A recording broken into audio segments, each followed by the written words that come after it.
Oke, halo Kak Sahla. Oke, teman-teman juga yang lain, selamat datang. Bismillah ya kita buka agenda malam ini. Alhamdulillahirabbil alamin. Puji dan syukur mari kita panjatkan kepada Allah Subhanahu wa taala karena atas nikmat, sehat dan kesempatan yang Allah berikan, kita dapat berkumpul malam hari ini, di acara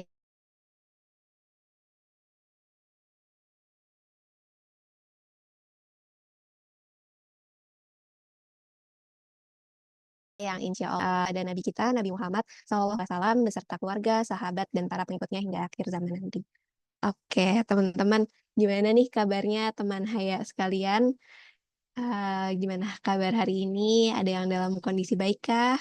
Atau lagi agak kurang oke?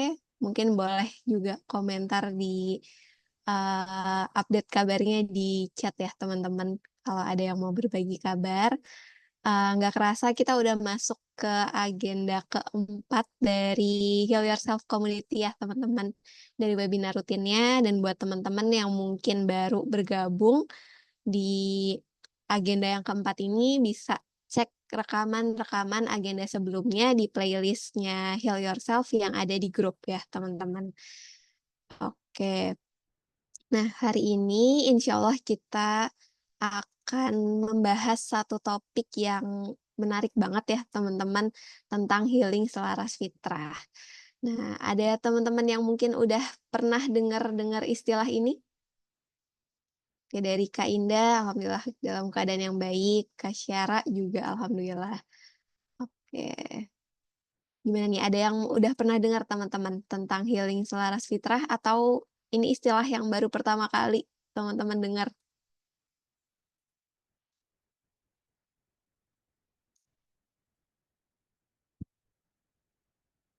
Oke, nah nanti kita akan insya Allah akan bahas lebih lanjut. Oh, pertama kali.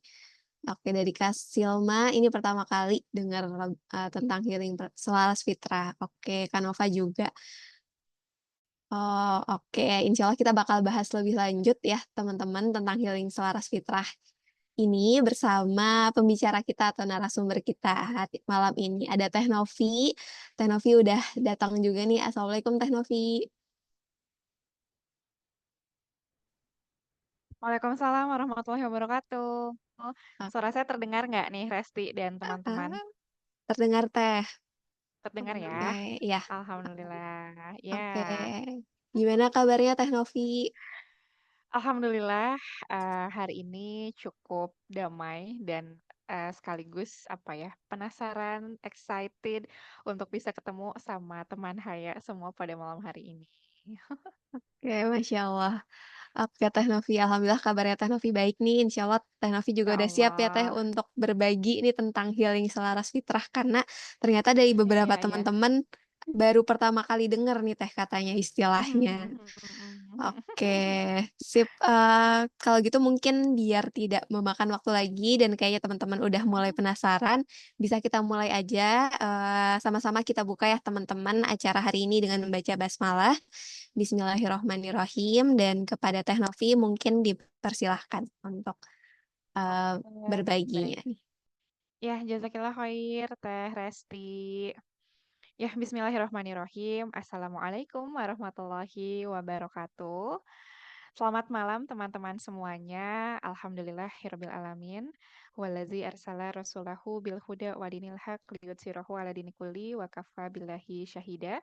Raditu billahi robba wa bil islami dina wa bi Muhammadin nabiyya wa rasula amma ba'du.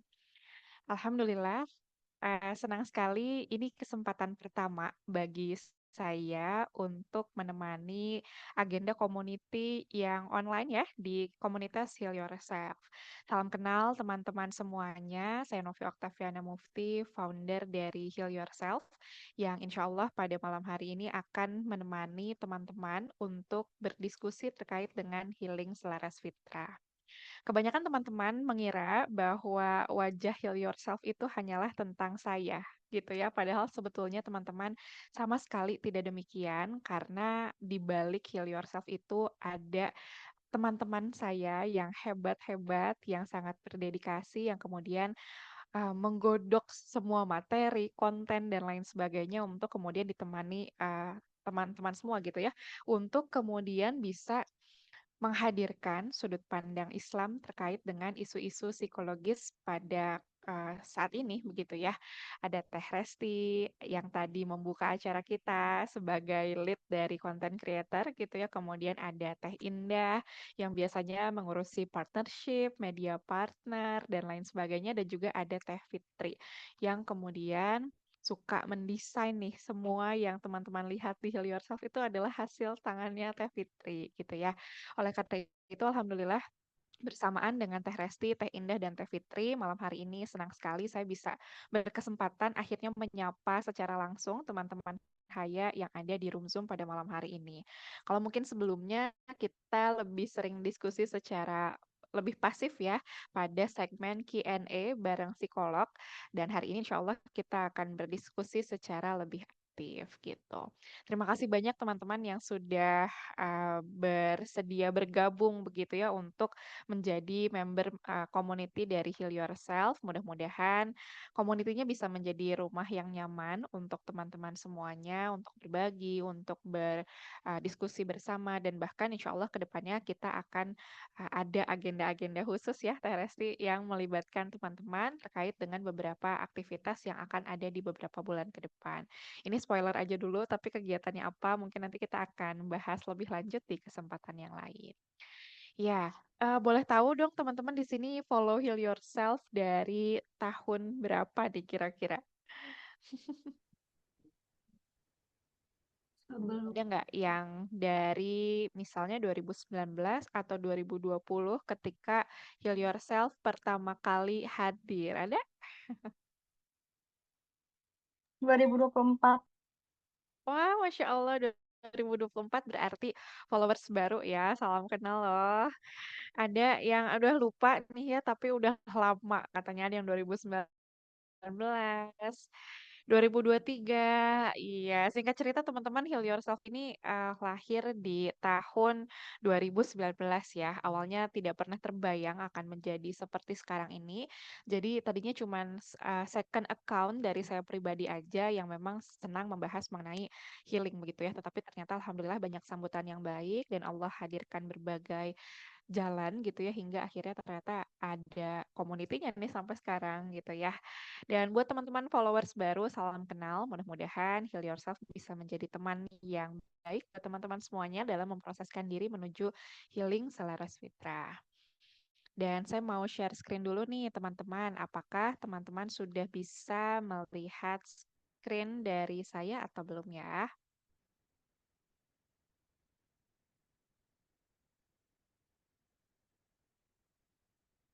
Gimana? Kelihatan? kelihatan deh. Oke, baik. Alhamdulillah kalau sudah terlihat dan berbicara terkait dengan healing selaras fitrah, teman-teman tadi ada yang bilang kalau oh baru pertama kali dengar gitu ya, atau mungkin sudah pernah mendengar sebelumnya. Dan kalau saya coba ini ya kemarin-kemarin ngecek-ngecek perjalanan saya tentang pembahasan healing selaras fitrah ini sebetulnya sudah diawali sejak beberapa tahun yang lalu gitu ya. Ini pernah menjadi judul salah satu webinar yang saya bawakan juga gitu, tapi ternyata sekarang terasa lebih kuat urgensinya gitu ya untuk kemudian dibahas di Heal Yourself. Dan sebetulnya ini adalah materi pembuka ya teman-teman untuk materi-materi lain yang mudah-mudahan nanti bisa kita diskusikan secara lebih dalam, baik itu di agenda-agenda komunitas seperti ini maupun di konten-konten yang ada di Heal Yourself. Nah, tapi singkat cerita sebetulnya healing selaras fitrah ini kalau kita bedah nanti teman-teman pun akan menyadari begitu ya bahwa ini sebetulnya bukan sesuatu hal yang baru di dalam diri kita, tetapi kemudian mungkin kita perlu mengingat-ingatnya saja gitu ya, perlu melihat atau melirik ke sisi lain yang ada di dalam diri kita bahwa ternyata yang selaras fitrah ini dekat sekali dengan diri kita. Dan kalau menurut teman-teman, kira-kira memangnya kenapa ya ketika kita berbicara mengenai healing, itu kok harus bawa-bawa fitrah ya? Kira-kira kenapa nih? Ada nggak di antara teman-teman yang mungkin mau mencoba menjawab, kira-kira kenapa ya ketika kita berbicara healing, kok kita harus selaras fitrah? Ada yang mau coba mungkin? Atau saya coba tunjuk aja ya, supaya lebih akrab dengan beberapa teman Haya di sini. Ada Kak Ilma Aliyah Rahmadian. Assalamualaikum Kak Ilma. Waalaikumsalam. Halo, Kak. Halo, ini teman Haya dari kota mana nih Kak Ilma? Halo, Kak. Saya dari Sidoarjo. Wah, Masya Allah, dari Sidoarjo. Saya belum pernah ke sana. Mudah-mudahan ada kesempatan nanti kita bisa ketemu ya. Oke, Amin, jadi amin. Pengen banget soalnya. iya, amin ya rabbal alamin ya ya. Mudah-mudahan Allah pertemukan. Dan gimana nih Kak Ilma? Kalau menurut Kak Ilma sebetulnya kenapa ya ketika kita berbicara healing, kok kita jadi harus bawa-bawa fitrah? Kalau menurut saya sih mungkin agar ketika kita healing itu tetap ada boundaries tertentu gitu loh. Jadi nggak keluar dari syariat gitu.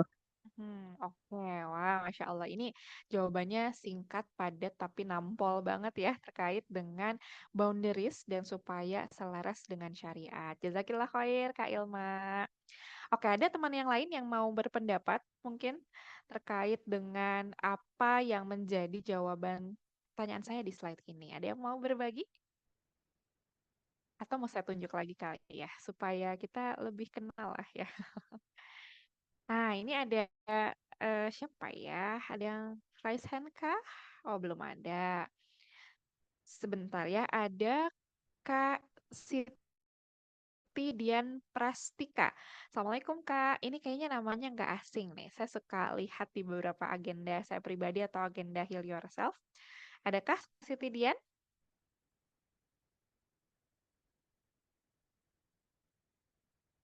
Oh, kayaknya belum ada. Mungkin kita akan menunjuk yang lain ya. Ada Kak Korina. Assalamualaikum Kak. Waalaikumsalam, Teh Novi. Oh, ini suaranya positif vibes banget, seru deh. Masya Kak, Allah. Masya Allah. Kak Kori gimana nih menurut Kak Kori? Apakah yang menurut pandangan Kak Kori ya, kenapa sih kok kalau kita ngomongin tentang healing kita bawa-bawa fitrah? Kalau menurut aku, healing sesuai fitrah itu artinya bisa ke sebuah proses healing atau pemulihan diri gitu ya, Teh, yang mengikuti kodrat atau kondisi alami manusia. Karena kan kita kan terlahirnya fitrah, udah ditetapkan sama Allah itu fitrah gitu. Jadi supaya sesuai dengan kodrat kita sebagai manusia gitu, Oke, Teh. wah, Masya Allah, jazakillah ya. Ini kalau dari Kak Kori, intinya adalah harus sesuai dengan fitrah kita sebagai manusia. Nah, fitrahnya kayak gimana sih? Insya Allah nanti kita akan bahas ya. Oke, satu lagi mungkin saya pengen ngobrol sama siapa ya? Ada Kak Syahidah Az-Zahra. Assalamualaikum Kak Syahidah. Ada nggak ya nih Kak Syahidah? Adakah? Adakah? Oh, kayaknya nggak ada nih. Oke, kalau gitu saya mau nunjuk yang lain, yaitu ada Kak Faradiba. Assalamualaikum Kak.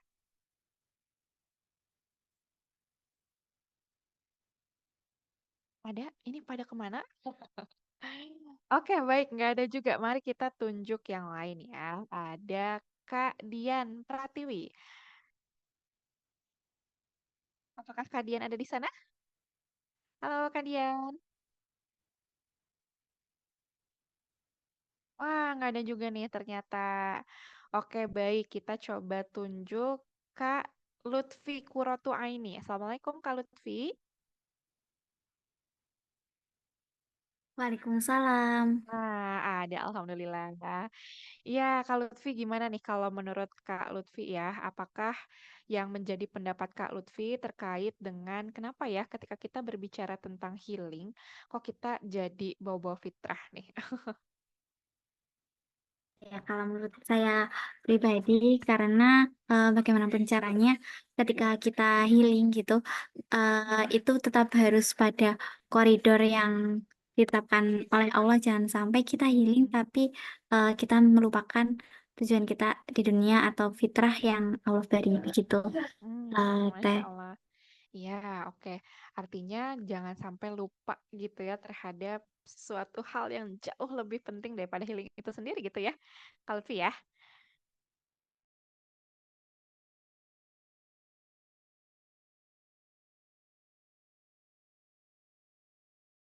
Iya, Oke, betul saya Teh. ada punya nih pendapat-pendapat tentang pertanyaan ini yang mungkin sudah terfikirkan sejak lama atau juga bisa jadi baru terfikirkan pada malam hari ini. Dan untuk menjawab pertanyaan ini, saya mungkin izin cerita dulu ya tentang sedikit background perjalanan saya dan teman-teman Heal Yourself di balik layar semua konten, event, maupun program-program yang teman-teman ketahui. Sejujurnya, kami punya sebuah keresahan. Keresahan yang ternyata nggak cuma saya yang ngerasain gitu ya, tetapi juga partner-partner saya yang lain di Heal Yourself juga gitu, bahwa dalam beberapa tahun terakhir, kalau teman-teman perhatikan konten-konten tentang psikologi, kesehatan mental, emosi, bahkan tentang healing itu sendiri, ini banyak sekali dibahas oleh berbagai platform, oleh berbagai influencer gitu ya, yang membahas terkait dengan hal ini gitu. Dan seringkali sebetulnya memang terlepas dari siapa yang mengatakannya ya gitu, tetapi banyak di antara konten-konten tersebut yang kemudian seolah-olah atau bahkan secara terang-terangan mengajak kita untuk jadi berfokus kepada diri sendiri di dalam melakukan proses healing. Artinya adalah self-centered gitu ya. Self-centered itu artinya adalah kita sebagai manusia yang menjadi pusat kendali gitu. Sehingga dengan atau tanpa disadari jadi ada sebuah opini publik begitu ya tentang oh yang bisa membuat kita kembali baik-baik saja itu adalah diri kita. Yang bisa membuat kita itu terluka adalah diri kita. Kemudian yang menentukan kita itu gagal atau berhasil dan lain sebagainya adalah diri kita. Artinya kami tuh begitu resah gitu. Kenapa ya kok kita semacam digiring untuk fokus kepada kita sebagai individunya gitu ya, dan menjadikan diri kita itu pusat kendali gitu. Padahal kayaknya nggak gitu deh konsepnya gitu ya. Kayaknya nggak gitu deh kita diajari di dalam konsep-konsep Islam sebagai seorang Muslim gitu. Itulah yang salah satunya menjadi alasan bagi Heal Yourself untuk mengangkat konten-konten yang banyak sekali mencoba untuk meluruskan pemahaman gitu ya, termasuk juga tentang healing selaras fitrah ini gitu. Nah, sebetulnya terlepas dari apapun ya teman-teman luka yang pernah kita terima.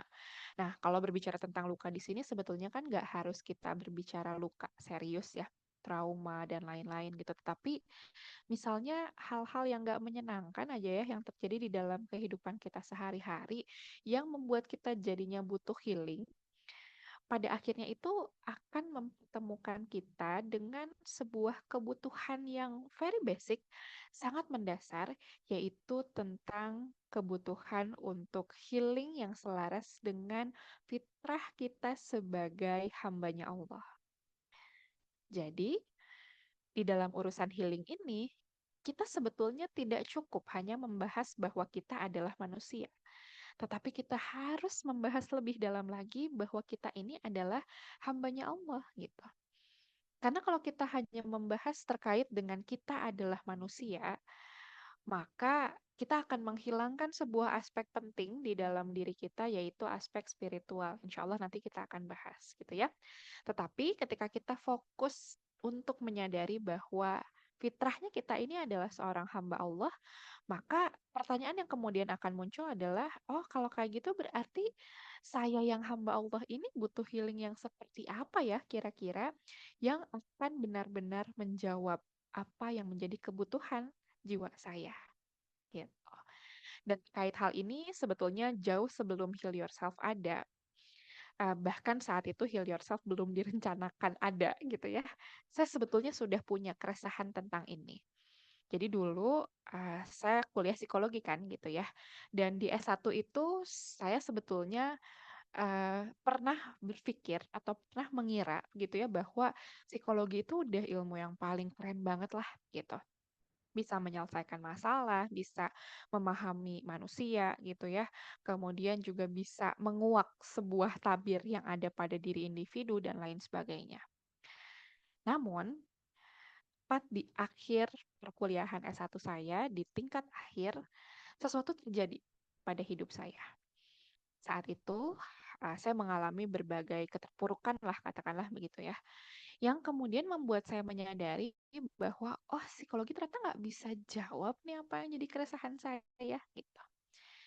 Dan kondisinya saat itu, qadarullah, saya juga sedih ya kalau mikirin itu lagi gitu. Tapi ya sekarang jadi apa ya? Jadi sebuah hikmah aja gitu bahwa memang oh Allah menghantarkan saya untuk mengalami fase itu dulu sebelum akhirnya mengenal Allah gitu.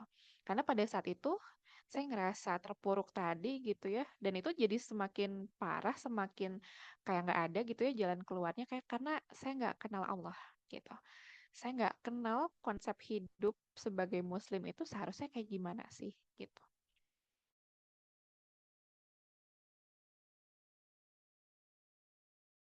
Bukan berarti saya nggak Muslim gitu. Dari dulu juga alhamdulillah terlahir sebagai Muslim gitu ya, terlahir Islam gitu.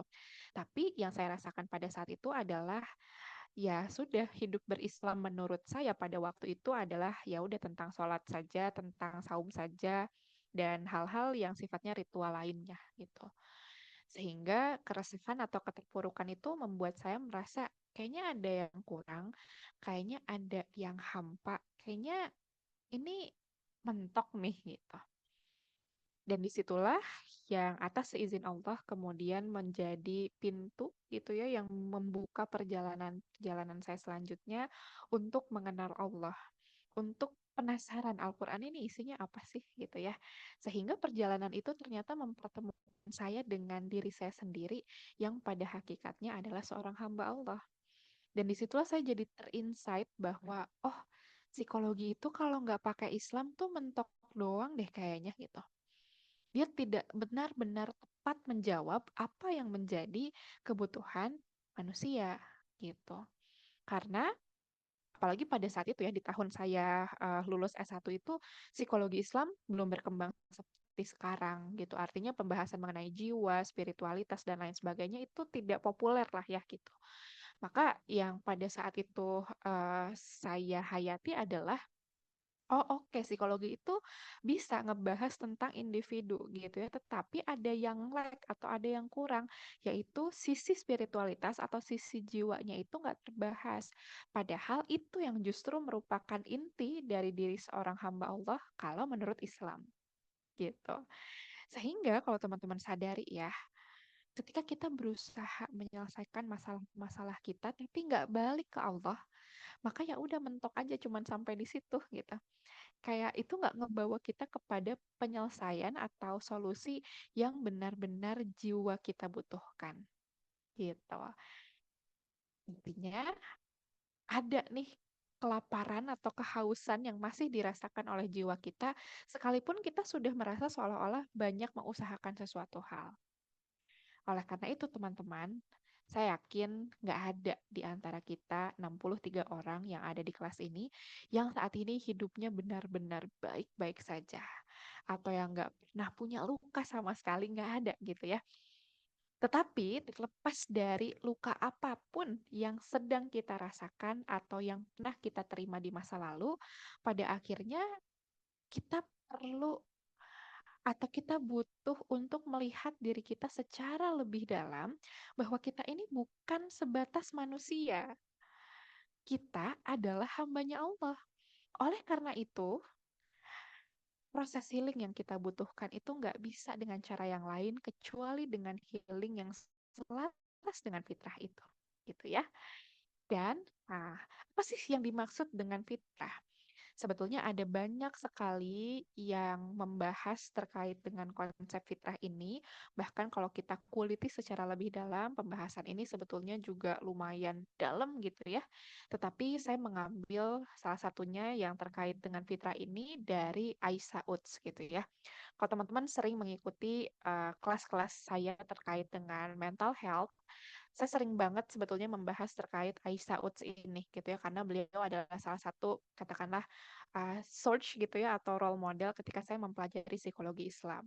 Dan di dalam salah satu buku yang beliau tulis, Aisyah Uts ini di tahun 2007 mengungkapkan bahwa fitrah itu adalah cenderungan sifat murni yang ada di dalam diri kita sebagai manusia yang menuntun kita untuk mengakui kebenaran keberadaan Allah dan mengikuti petunjuknya. Pertama kali saya tahu tentang ini, saya amazed banget. Kayak, oh ternyata jiwa kita ini memang udah disetting sama Allah untuk bisa mengakui kebenaran keberadaan Allah, untuk mengikuti petunjuk-petunjuk Allah dalam syariat Islam. Sehingga jadi make sense buat saya gitu ya, dan mudah-mudahan jadi make sense juga buat teman-teman semua bahwa oh iya ya, kalau diri kita mencoba untuk denial terhadap keberadaan Allah, mencoba untuk nggak mengikuti gitu ya petunjuk Allah, maka ya wajar aja kita tuh jadinya resah. Banyak resahnya, banyak hampanya gitu ya. Karena memang cenderungan kita yang alami, yang murni itu adalah mengakui kebenaran keberadaan Allah gitu. Nah, selain itu, fitrah juga merupakan kecenderungan bawaan yang dimiliki sama kita semuanya gitu ya untuk mengakui bahwa kita ini adalah ciptaan Allah, dunia dan seluruh isinya juga adalah sesuatu yang diciptakan sama Allah. Nah, dari pembahasan ini kita bisa menarik sebuah kesimpulan bahwa emang kita tuh dalam tanda kutip udah dari sananya itu selalu harus nyantol sama Allah. Jiwa kita itu sebetulnya punya kemampuan, punya kecenderungan untuk tunduk sama apa kata Allah. Ya, dan jiwa kita sebetulnya juga punya kecenderungan untuk mau ngaku kita itu emang hambanya Allah gitu. Sehingga ketika misalnya kita menyelisihi semua ini dan mencoba mencari solusi pada jalan yang lain gitu ya, maka pasti deh ada sesuatu hal yang pada akhirnya membuat kita, kenapa ya kok gini? Kenapa ya kok malah menimbulkan masalah baru? Kenapa ya nggak cukup? Gitu. Yang itu karena sebetulnya jiwa kita butuhnya Allah. Jiwa kita condongnya kepada kebenaran.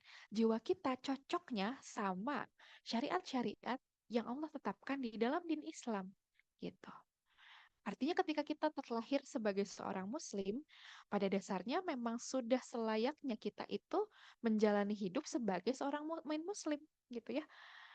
Dan ketika kita memilih cara hidup yang lain dan menyelisihi fitrah, itulah yang akan menjadi sumber atau sebab-sebab terhadap kehancuran, kehampaan, dan permasalahan-permasalahan yang lain. Jadi kalau kita simpulkan secara singkat gitu ya, fitrah kita sebagai manusia itu apa sih? Yaitu untuk cocok sama petunjuk-petunjuk Allah dan untuk mengakui bahwa memang Allah itu ada dan menciptakan kita, gitu ya.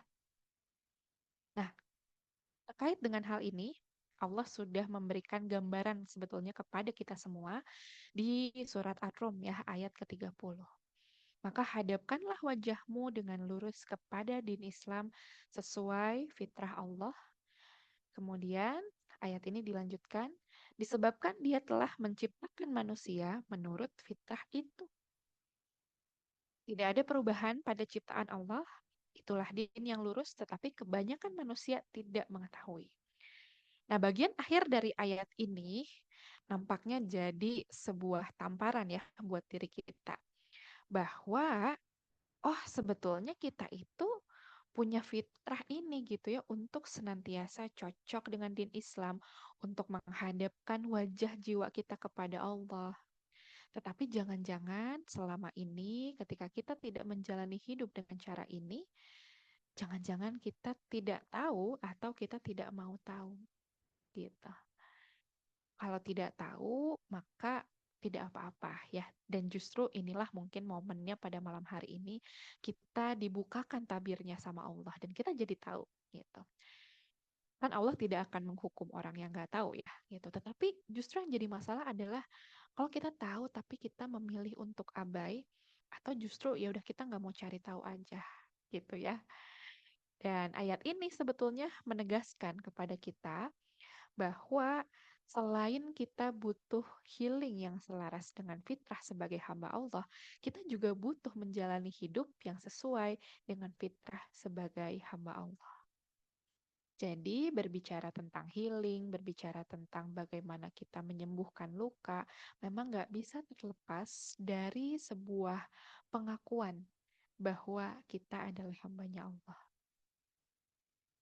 Karena tanpa kita mengaku bahwa kita hambanya Allah, kita coba denial terkait dengan hal itu, akan selalu ada cara, akan selalu ada jalan dari Allah, entah itu melalui ujian atau apapun itu, yang pada akhirnya, dalam tanda kutip, memaksa kita untuk mengakui, untuk menyerah kepada Allah, dan pada akhirnya mengaku bahwa, oke, saya ternyata cuma hamba. Gitu.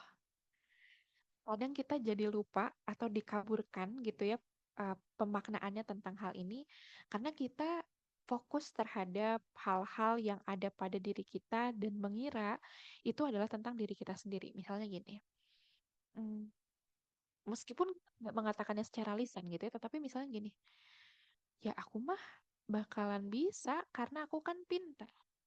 Karena aku kan networkingnya banyak, karena aku kan terkenal, karena aku kan ini, itu, dan lain-lain. Jadi akunya nih yang gede gitu ya. Padahal sebetulnya aku ini nggak seharusnya besar. Yang seharusnya besar itu adalah Allahnya gitu. Sehingga ketika misalnya kita mau melakukan proses healing misalnya, atau kita mau menjalani hidup secara umum gitu ya, lalu yang kita fokuskan adalah akunya nih, tenang aja dah, aku mah bisa gitu. Maka itulah yang menjadi pintu terhadap keresahan dan kehampaan selanjutnya. Karena kita nggak pernah sebetulnya didesain untuk menjadi self-centered atau fokus terhadap diri kita sendiri, karena pusat kendali kita Allah, bukan diri kita. Ya, jadi di separuh perjalanan pertama kita ini, kita sudah membahas mengenai apa itu fitrah dan kenapa sebetulnya kita perlu melakukan proses healing yang sesuai dengan fitrah. Intinya adalah kita sedang diajak pada malam hari ini lewat diskusi ini untuk kembali mengakui sebuah peran, sebuah identitas yang paling hakiki dari diri kita bahwa kita adalah hambanya Allah. Seorang hamba tidak membutuhkan cara hidup yang lain selain cara hidup yang ditentukan oleh Tuhannya.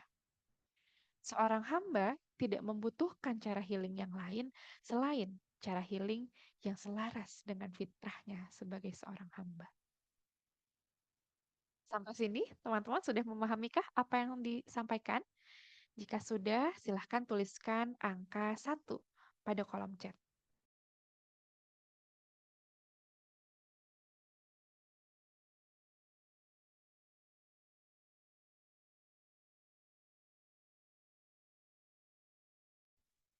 Oke, ternyata sudah cukup banyak yang menuliskan angka 1. Bismillah, kita lanjutkan kembali dan kita sambil terus meluruskan niat bahwa pemahaman akan Allah berikan kepada kita ketika Allah menghendakinya. Bukan semata-mata karena saya yang menyampaikan atau bukan semata-mata karena teman-teman sangat berusaha fokus untuk memahami materi ini. Tapi pemahaman kita akan Allah berikan kepada kita jika Allah menghendakinya. Maka bismillah,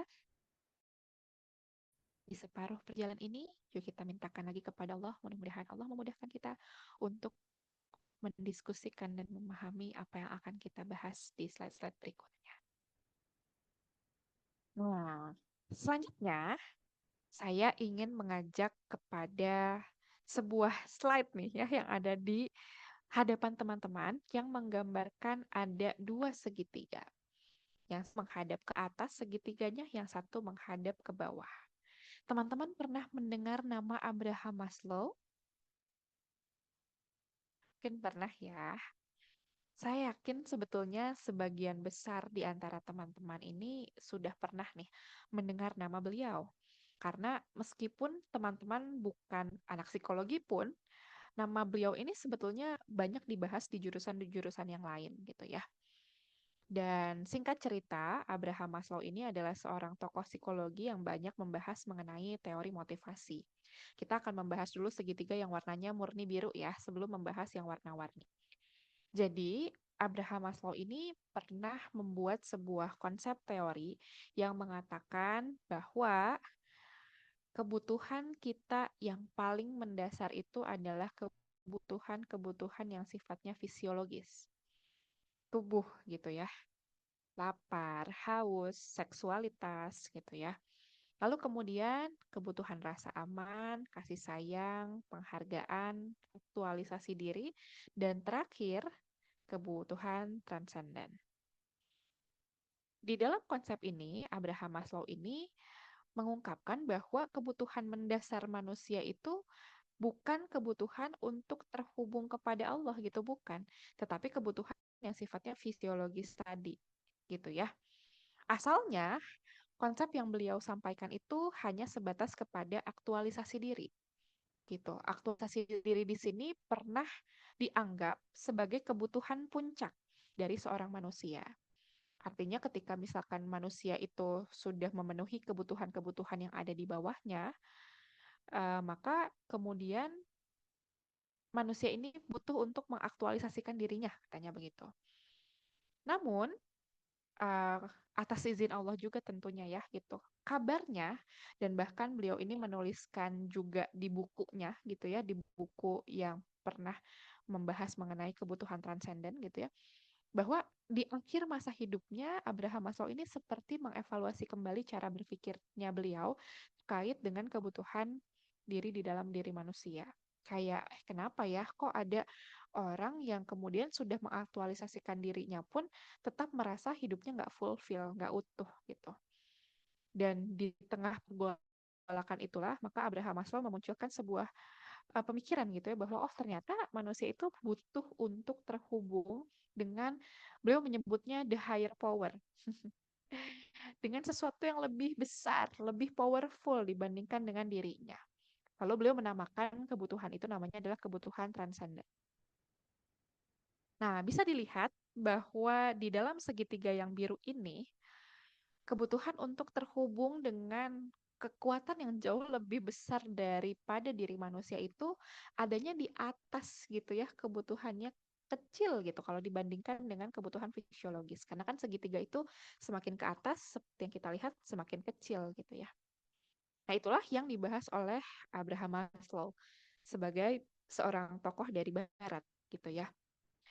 Tapi ternyata ini saya pelajari pada saat saya mempelajari konsepnya psikologi menurut Al-Ghazali ya.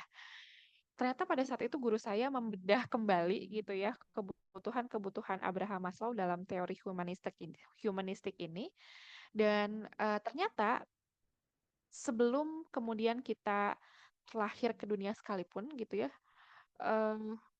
kita ini memang ya tadi kan diberikan Allah sebuah fitrah untuk justru butuhnya tuh sama Allah gitu ya.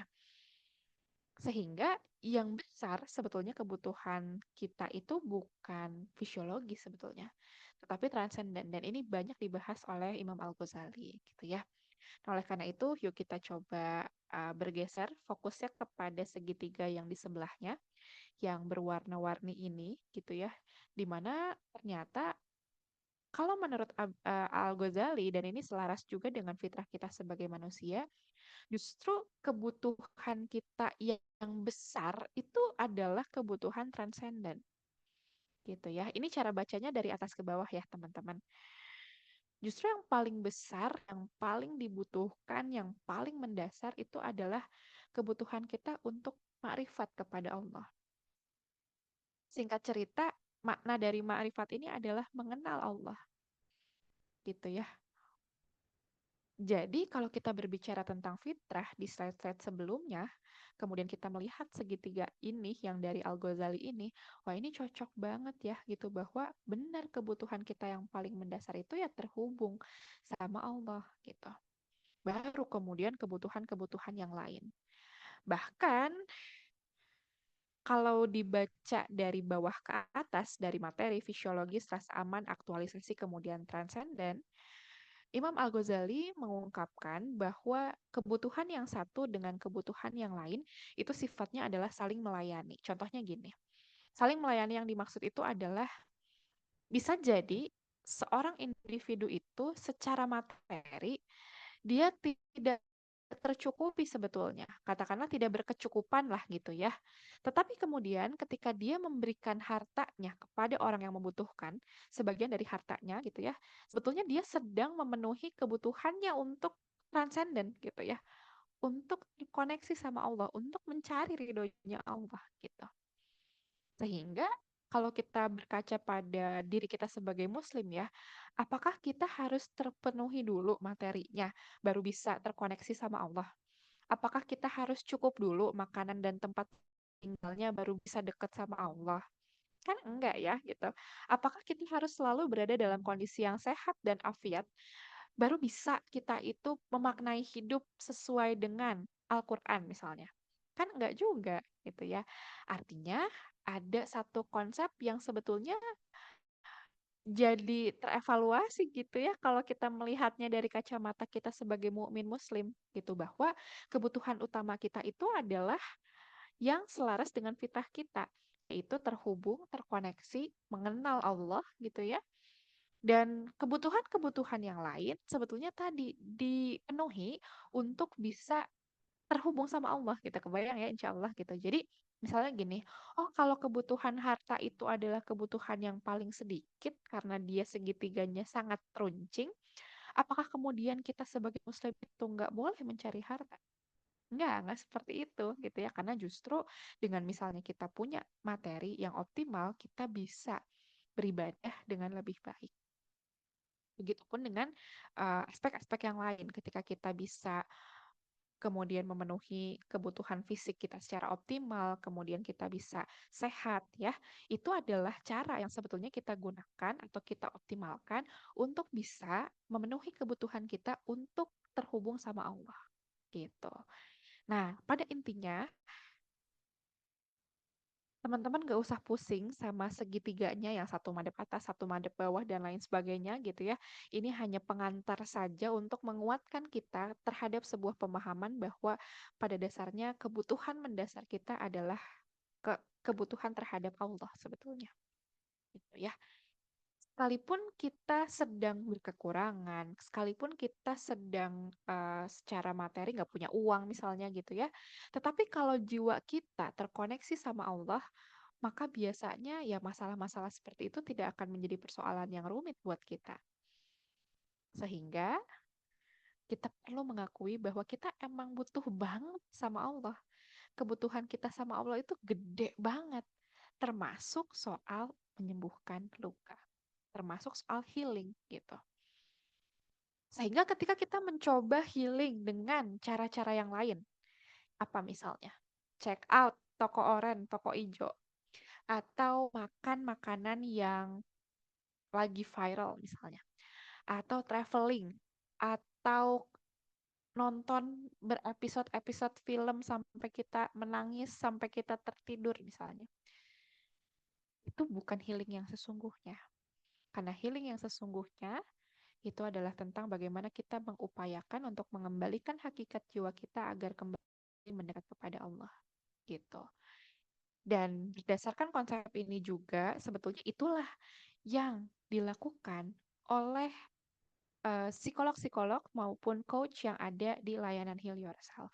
Kita melihat bahwa para klien yang datang dengan apapun masalahnya itu sebetulnya kebutuhan utamanya bukan semata-mata hanya terlepas dari masalahnya atau hanya menjadi lebih stabil kondisi dirinya. Tetapi para klien yang tanda kutipnya terluka ini pada akhirnya harus dihantarkan untuk kembali kepada Allah gitu. Dan ada juga sebetulnya sebuah penelitian gitu ya yang mengatakan bahwa Muslim ini unik katanya. Para Muslim ini punya kebutuhan untuk menjumpai tenaga profesional yang punya value yang sama dengannya dalam urusan agama atau spiritualitas gitu. Dan kalau kita pikir-pikir ya, itu tuh bener banget gitu. Karena ketika jiwa kita butuhnya healing selaras fitrah sebagai hamba, kemudian kita ketemunya sama tenaga profesional yang nggak memahami hal itu, maka nggak akan ketemu gitu. Maka nggak akan kemudian kita jadi memenuhi apa yang menjadi kebutuhan jiwa kita secara optimal gitu ya. Karena sebetulnya kita butuhnya Allah, tetapi kita tidak dihantarkan ke sana. Bayang ya, insya Allah. Gitu. Jadi sebetulnya teman-teman, kita butuh banget untuk kembali sama Allah. Kita butuh banget untuk menjadikan Allah sebagai penyembuh dari luka-luka yang pernah kita rasakan. Oh, berbicara tentang healing, sebetulnya teman-teman, hal ini bisa jadi kita butuhkan di dalam sehari-hari kita. Artinya tidak perlu healing ini melibatkan peristiwa-peristiwa yang memang besar, yang jelek banget dan lain sebagainya gitu ya. Tetapi ya keseharian juga kita sangat mungkin terluka gitu ya. Boleh jadi terluka sama diri kita sendiri, orang lain, atau bahkan karena kekeliruan kita dalam memahami atau memaknai ketetapan Allah yang hadir di dalam hidup kita. Oleh karena itu, ya menjadi kebutuhan sehari-hari kita. Tetapi ketika kemudian healing yang kita lakukan ini tidak selaras dengan fitrah kita, maka kita seolah-olah sedang memberikan junk food kepada tubuh kita. Kan kalau lapar itu sebetulnya kita hanya berpikir, wah kayaknya saya butuh makan gitu ya. Makan apa aja deh yang penting kenyang gitu. Padahal sebetulnya lapar itu jawabannya bukan hanya gimana caranya kenyang gitu.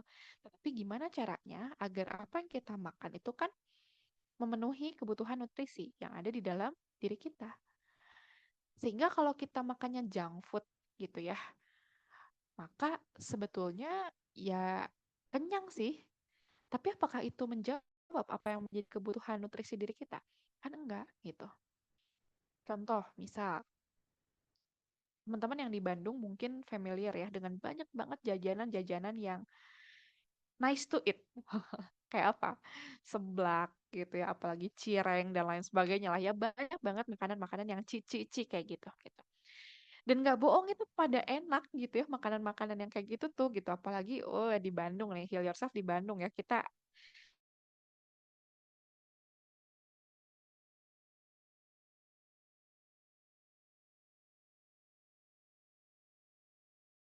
sangat murah dan bukan berarti sama sekali boleh ya makan kayak gitu dan itu juga kan nggak jadi haram ya makanan yang seperti itu gitu. Tapi kalau berbicara tentang ketika kitanya lagi kenyang, pada saat itu kenyang seolah-olah terpenuhi gitu kebutuhan kita untuk makan. Tapi habis itu, apakah tubuh kita mendapatkan kebutuhannya? Sebetulnya enggak gitu. Atau misalnya ketika kita uh, haus, tapi yang kita minum adalah minuman-minuman bersoda misalnya. Kayak yang iya gitu ya menjawab haus, padahal itu bikin kita jadi lebih haus lagi gitu. Nah gitu juga dengan ketika kita mencoba untuk melakukan proses pemulihan diri dengan cara-cara yang tidak sesuai dengan fit kita. Kita kayak makan junk food guys. Jangan ya gitu. Dan bukan berarti terus kita nggak boleh gitu kalau lagi mumet, lagi pengen apa namanya refreshing, lalu kita traveling, makan atau apa gitu. Ya boleh, tapi nggak usah bilang itu healing gitu, karena beda banget healing dengan refreshing. Beda banget healing dengan pengalihan isu. Kalau teman-teman memang ingin mencoba untuk apa ya mencari dulu suasana yang lain supaya bisa berpikir dengan lebih baik dan lain sebagainya, it's okay gitu. Tapi teman-teman perlu tahu bahwa itu bukan healing yang sebenarnya. Karena justru healing itu adalah menjumpai masalahnya. Healing itu adalah kembali kepada Allah terkait dengan apa yang sedang kita rasakan, ya. Nah, lalu gimana ya? Kita mulainya dari mana ya? Untuk bisa melakukan self healing yang selaras dengan fitrah. Simpelnya, meskipun gak simpel gitu ya, self healing yang selaras fitrah ini perlu banget diawali dengan kita mengenal satu aspek esensial yang ada di dalam diri kita, yaitu aspek spiritual. Jadi teman-teman, diri kita ini tidak hanya terdiri dari aspek fisik, kemudian biologis, psikologis gitu ya, tetapi ada juga aspek spiritual. Bahkan salah satu guru saya di psikologi Islam, Pak Bagus Riono, pernah memberikan sebuah istilah bahwa pada dasarnya manusia itu adalah human spiritual, gitu. Artinya punya nih sisi spiritual yang ada di dalam diri kita. Dan sisi inilah yang kemudian tidak terbahas pada pembahasan-pembahasan psikologi barat. Sekalipun ada membahas tentang spiritualitas gitu ya, kalau yang membahasnya adalah psikolog-psikolog barat biasanya nggak kena toh sampai kepada fitrah ini gitu ya. Bahasanya jadi bisa yang lain-lain gitu ya. Spiritual itu lebih kepada misalkan apa ya tadi higher power tadi gitu, apalah alam semesta atau apa gitu ya. Nggak kena deh gitu. Padahal sebetulnya yang dimaksud itu adalah ya jiwa kita sebagai hambanya Allah gitu. Nah, berbicara aspek spiritual atau aspek jiwa ini, sebetulnya ini adalah aspek yang sangat esensial, terutama ketika kita melihat sudut pandang kita sebagai Muslim, gitu ya, bahwa justru pembahasan jiwa ini banyak banget dibahas di dalam Islam, gitu ya. Salah satunya adalah mungkin teman-teman familiar dengan sebuah ayat yang mengatakan tentang hai jiwa-jiwa yang tenang, gitu ya. Dan katanya jiwa yang tenang ini kan sebetulnya adalah sesuatu hal yang ibaratnya gini, Allah tuh akan memanggil jiwa-jiwa yang tenang untuk pulang ke surga kan gitu ya. Nah, gimana caranya kita mencapai jiwa yang tenang itu gitu ya? Gak mungkin Allah hanya mention jiwa yang tenang, nafs mutmainnah, tanpa kemudian ngebahas gimana caranya mencapai ke sana kan gitu ya. Artinya ketika kita kenal sama aspek spiritualitas ini yang dimaksud adalah jiwa kita sebagai hamba Allah, maka Al-Quran itu sudah lebih dari cukup untuk menjadi gaya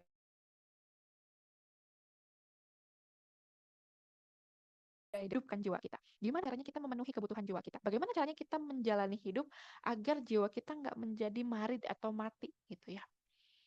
Sehingga kalau kita aware, kita ngeh bahwa oh iya ya, saya tuh punya nih aspek spiritualitas di dalam diri saya punya kebutuhan jiwa, maka kita tidak hanya akan fokus pada bagaimana olahraga, tetapi juga olah jiwa, gitu ya.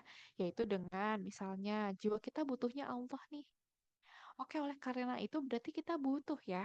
Misal, beribadah lebih khusyuk, mempelajari Al-Quran lebih serius misalkan, datang ke kajian, kemudian juga bagaimana kita menghidupkan doa kita gitu ya. Menghidupkan di sini artinya kita memang fokus untuk menghususkan waktu berdoa kepada Allah gitu ya dan berusaha untuk menghidupkan hal itu dengan mewujudkan doa-doa kita melalui aksi-aksi perbuatan di dalam keseharian kita misalnya. Atau kemudian bagaimana kita juga lebih memaknai apa sih makna-makna peribadahan yang kita lakukan gitu. Dan di sisi yang lain, aspek spiritualitas di sini juga berkaitan dengan framework seperti apa yang kita punya dalam memahami hidup. Singkat cerita, aspek spiritualitas ini ya sangat erat kaitannya dengan keimanan, gitu ya. Kira-kira selama ini kita aware nggak ya untuk senantiasa memberikan nutrisi kepada iman kita? Atau ternyata kita cuma fokus kepada fisik saja, sehingga soal iman mah ya udah sholat weh gitu ya, sholat aja gitu. Sebetulnya kan nggak seperti itu gitu. Sehingga ketika kita menyadari bahwa oh iya keimanan ini adalah aspek mendasar di hidup saya harus fokus untuk kemudian bisa memenuhi kebutuhan jiwa kita agar keimanan ini terus bertumbuh gitu ya. Maka kita tidak akan melepaskan diri kita dari kebutuhan-kebutuhan yang sifatnya bisa menguatkan keimanan kita. Jadi berbicara tentang healing nggak bisa dilepaskan dari bagaimana kita pun mengupayakan agar keimanan kita sehat intinya gitu. Dan mengupayakan keimanan yang sehat ini ada banyak sekali caranya, seperti yang tadi kita sebutkan, gitu ya. Oke, sampai sini mudah-mudahan teman-teman nggak pusing, insya Allah. Kalau teman-teman sudah memahami apa yang disampaikan, boleh tuliskan angka 2 pada kolom chat.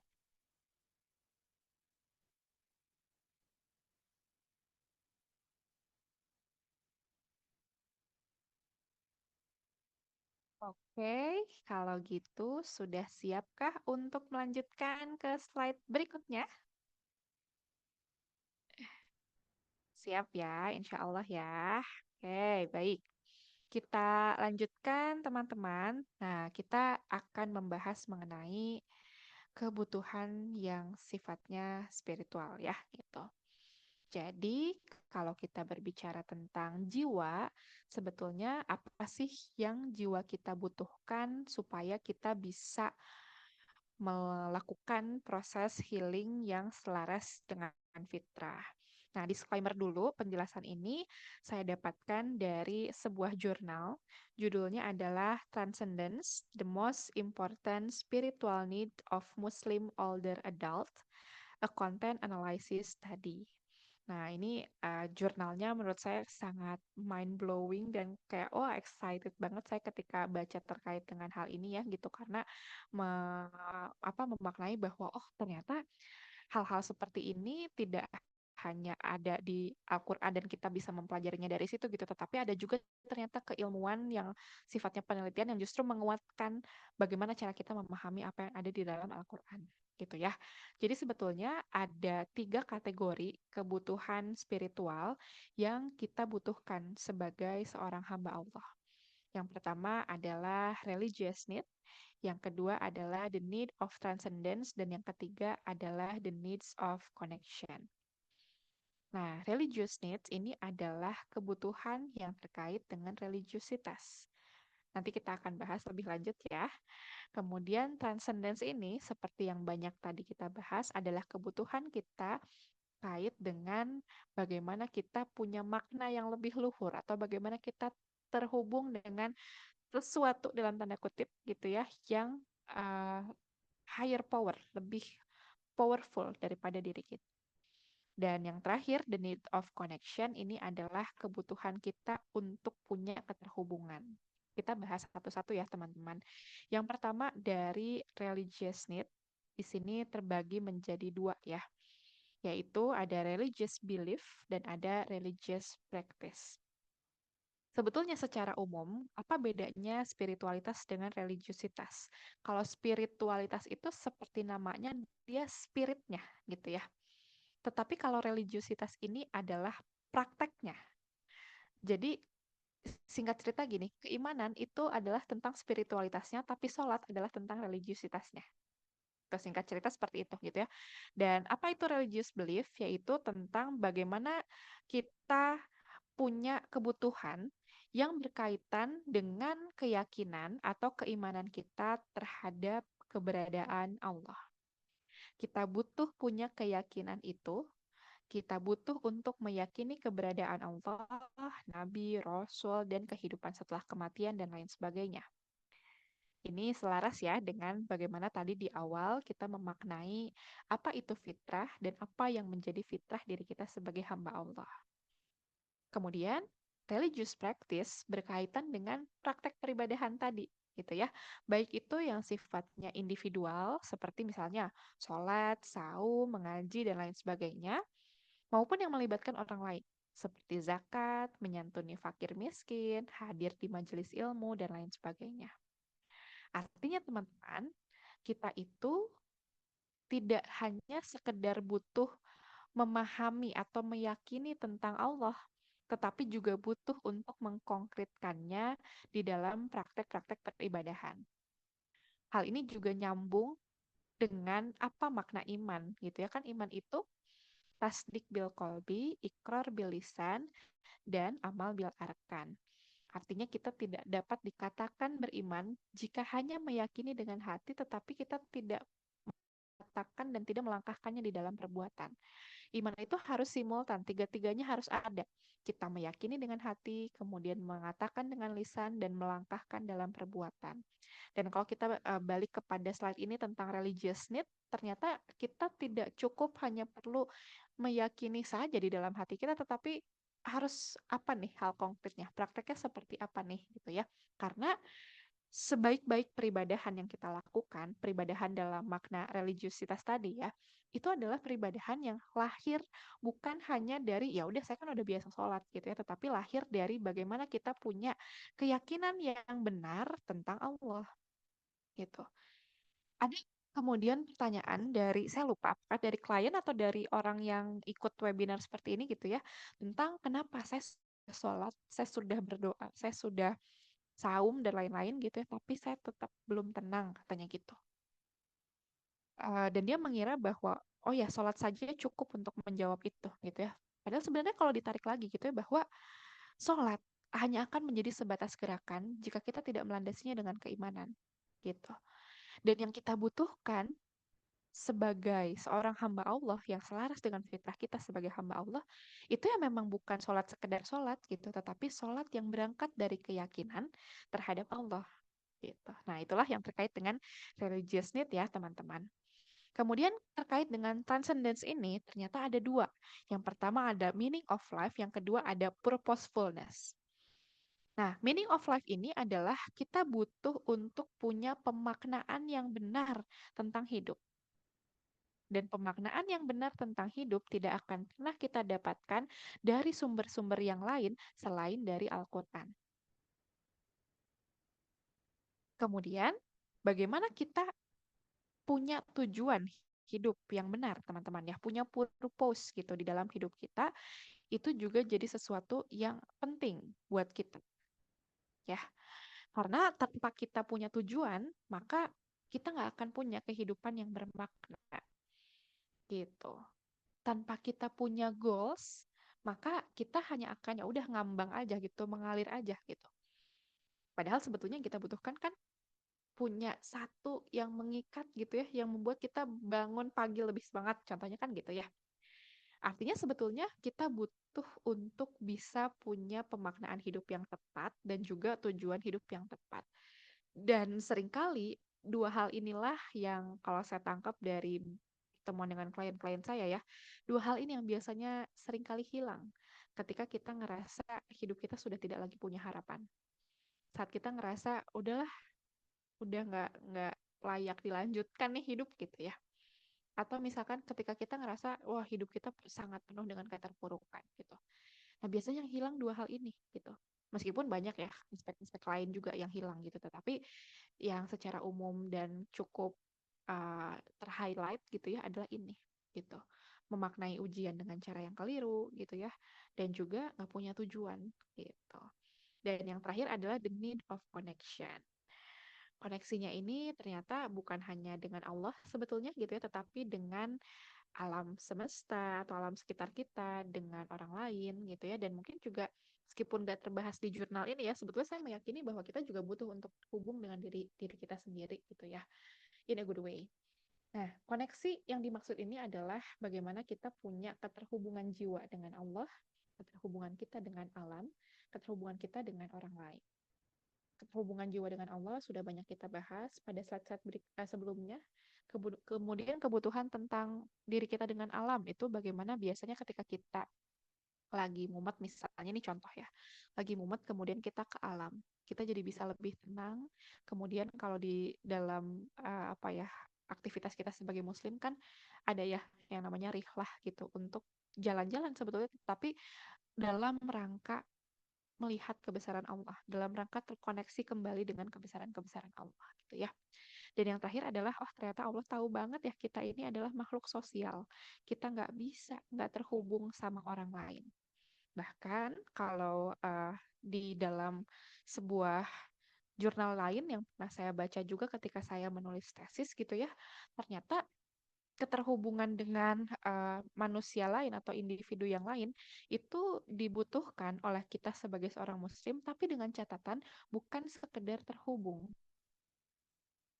Ini mungkin teman-teman pernah baca ya di salah satu konten saya di Instagram gitu, bahwa bukan sekedar terhubung, tapi yang dibutuhkan itu adalah bagaimana koneksi kita dengan orang lain ini memang menjadi betul-betul koneksi yang sifatnya silaturahim. Silaturahim itu memanjangkan atau menghubungkan tali kasih sayangnya Allah, di mana di dalamnya ada saling menasihati dalam kebenaran, dalam kesabaran gitu ya. Atau istilahnya adalah terjalinnya ukhuwah Islamiyah. gitu.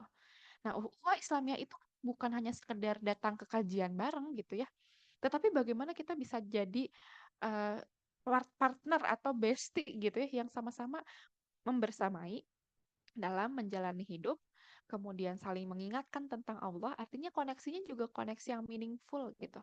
Gak cuman kenal, gak cuman ya udah bekerja bareng gitu ya, tetapi juga bisa saling terhubung antara jiwa ke jiwa untuk saling mengingatkan kepada Allah gitu. Nah, ini nih kira-kira yang menjadi kebutuhan kita, teman-teman. Nah, yuk kita sama-sama refleksi ke dalam diri kita sendiri hari ini, atas luka yang sedang kita terima, atas ketidaknyamanan yang kita rasakan. Kira-kira sebetulnya kebutuhan yang mana ya yang lagi nggak kita penuhi? Boleh tuliskan di kolom chat ya, teman. Atau kebutuhan yang mana yang sebetulnya lagi kita abaikan atau kita nggak menyadari kita punya kebutuhan itu. Sehingga kayak banyak banget ya masalah yang tiba-tiba ternotis gitu sama kita. Kayaknya semua hal kecil jadi masalah, kenapa sih gitu ya.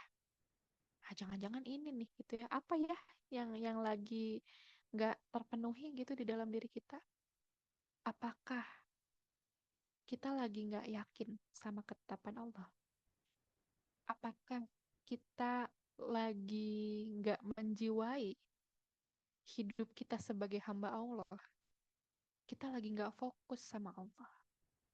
Apakah kita lagi nggak khusyuk dalam beribadah?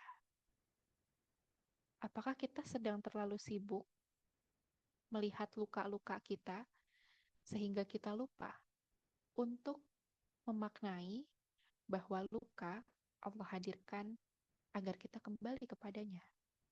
Atau apa? Tadi pagi, ini OOT sedikit ya. Tadi pagi saya ngobrol sama ibu mertua saya. Obrolan kami seringkali random, tapi banyak banget yang meaningful.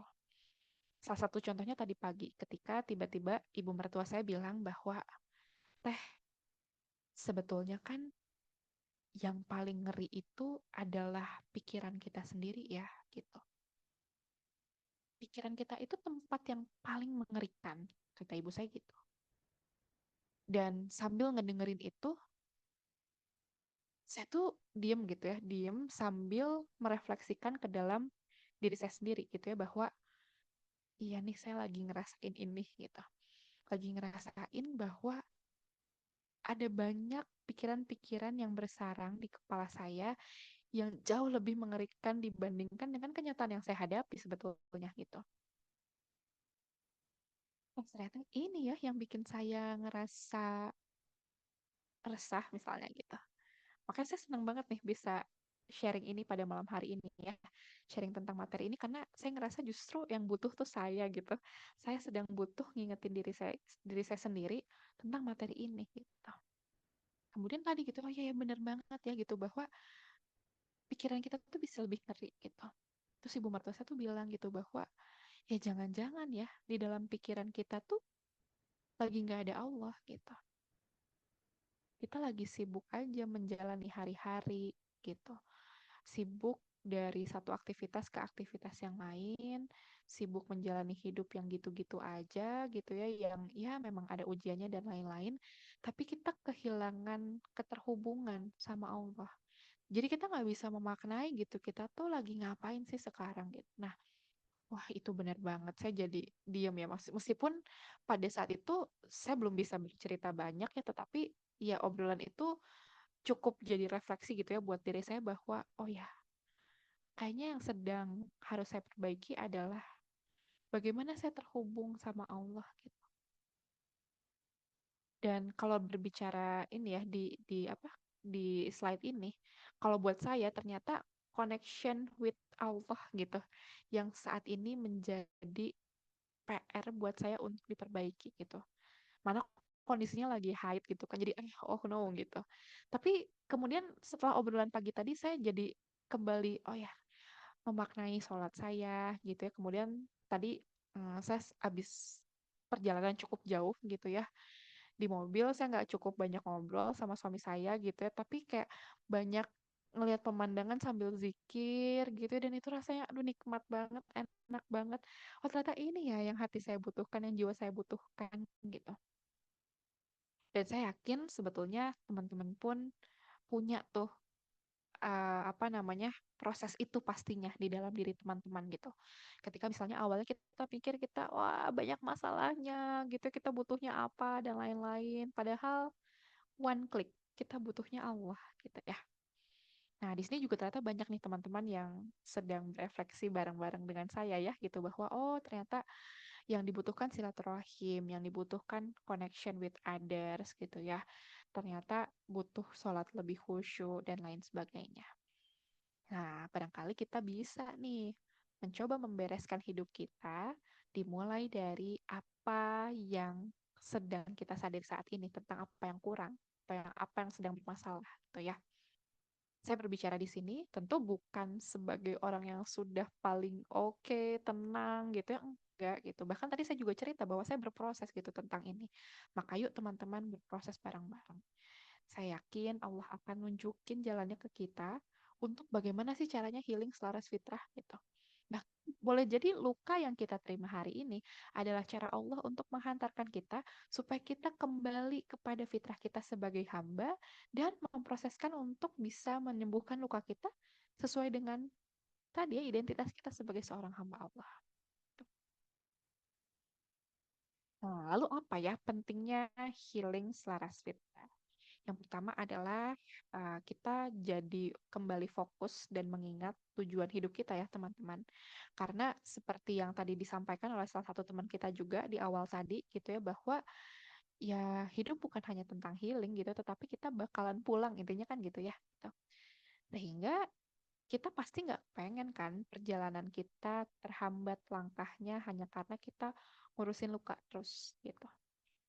Dan dengan kita kembali kepada fitrah kita, kita kembali mengingat bahwa kita adalah hamba, kita kembali ingat bahwa kita butuhnya Allah, kita kembali ingat bahwa ujung dari perjalanan kita itu adalah kehidupan akhirat. Maka itulah yang mudah-mudahan akan menyembuhkan kita karena fokus kita bergeser kepada yang sesungguhnya. Yang asalnya fokus pada lukanya menjadi fokus kepada Allah mau apa atas diri saya. Yang asalnya kita fokus sebel, sedih, gak suka, dan lain-lain, kita jadi fokus, oke, gimana caranya supaya Allah ridho sama saya ketika saya sedang menghadapi ini. Itu ya. Kemudian yang kedua, healing selaras fitrah itu tentu saja melibatkan keimanan, seperti yang tadi kita bahas di slide-slide sebelumnya. Dan keimanan sebetulnya adalah sesuatu hal yang sangat kita butuhkan untuk bisa melihat bahwa luka atau masalah itu adalah sesuatu hal yang masuk akal buat diri kita. Karena Islam mengajarkan kita tentang konsep qadarullah. Misal contohnya kita gagal dalam ujian misalnya atau dalam melamar pekerjaan, gagal menikah misalnya nauzubillah min zalik dan lain sebagainya. Dan gagal itu seringkali kita kaitkan dengan begini. Kenapa sih aku gagal? Kan aku udah ini, kan aku udah itu, aku udah belajar mati-matian, aku udah berusaha semaksimal mungkin. Tapi kenapa sih gagal gitu? Akhirnya kita menyalahkan diri sendiri dan seterusnya. Padahal Islam mengajarkan kepada kita tentang konsep qadarullah tadi, itu bahwa tidak ada satu daun yang gugur kecuali atas seizin Allah. Begitu juga dengan luka kita. Gak ada orang yang tiba-tiba nyakitin hati kita kalau bukan atas izin Allah. Gak ada luka yang tiba-tiba jadi berat buat kita kecuali memang itu sudah ditakdirkan Allah untuk hadir di dalam hidup kita. Dan ibaratnya kita pakai kacamata nih ya gitu. Kita butuh untuk mengganti kacamata kita. Kalau selama ini mungkin kita pakainya kacamata rasa gitu ya. Ini nggak enak, ini menyebalkan, ini bikin aku sakit hati dan lain-lain.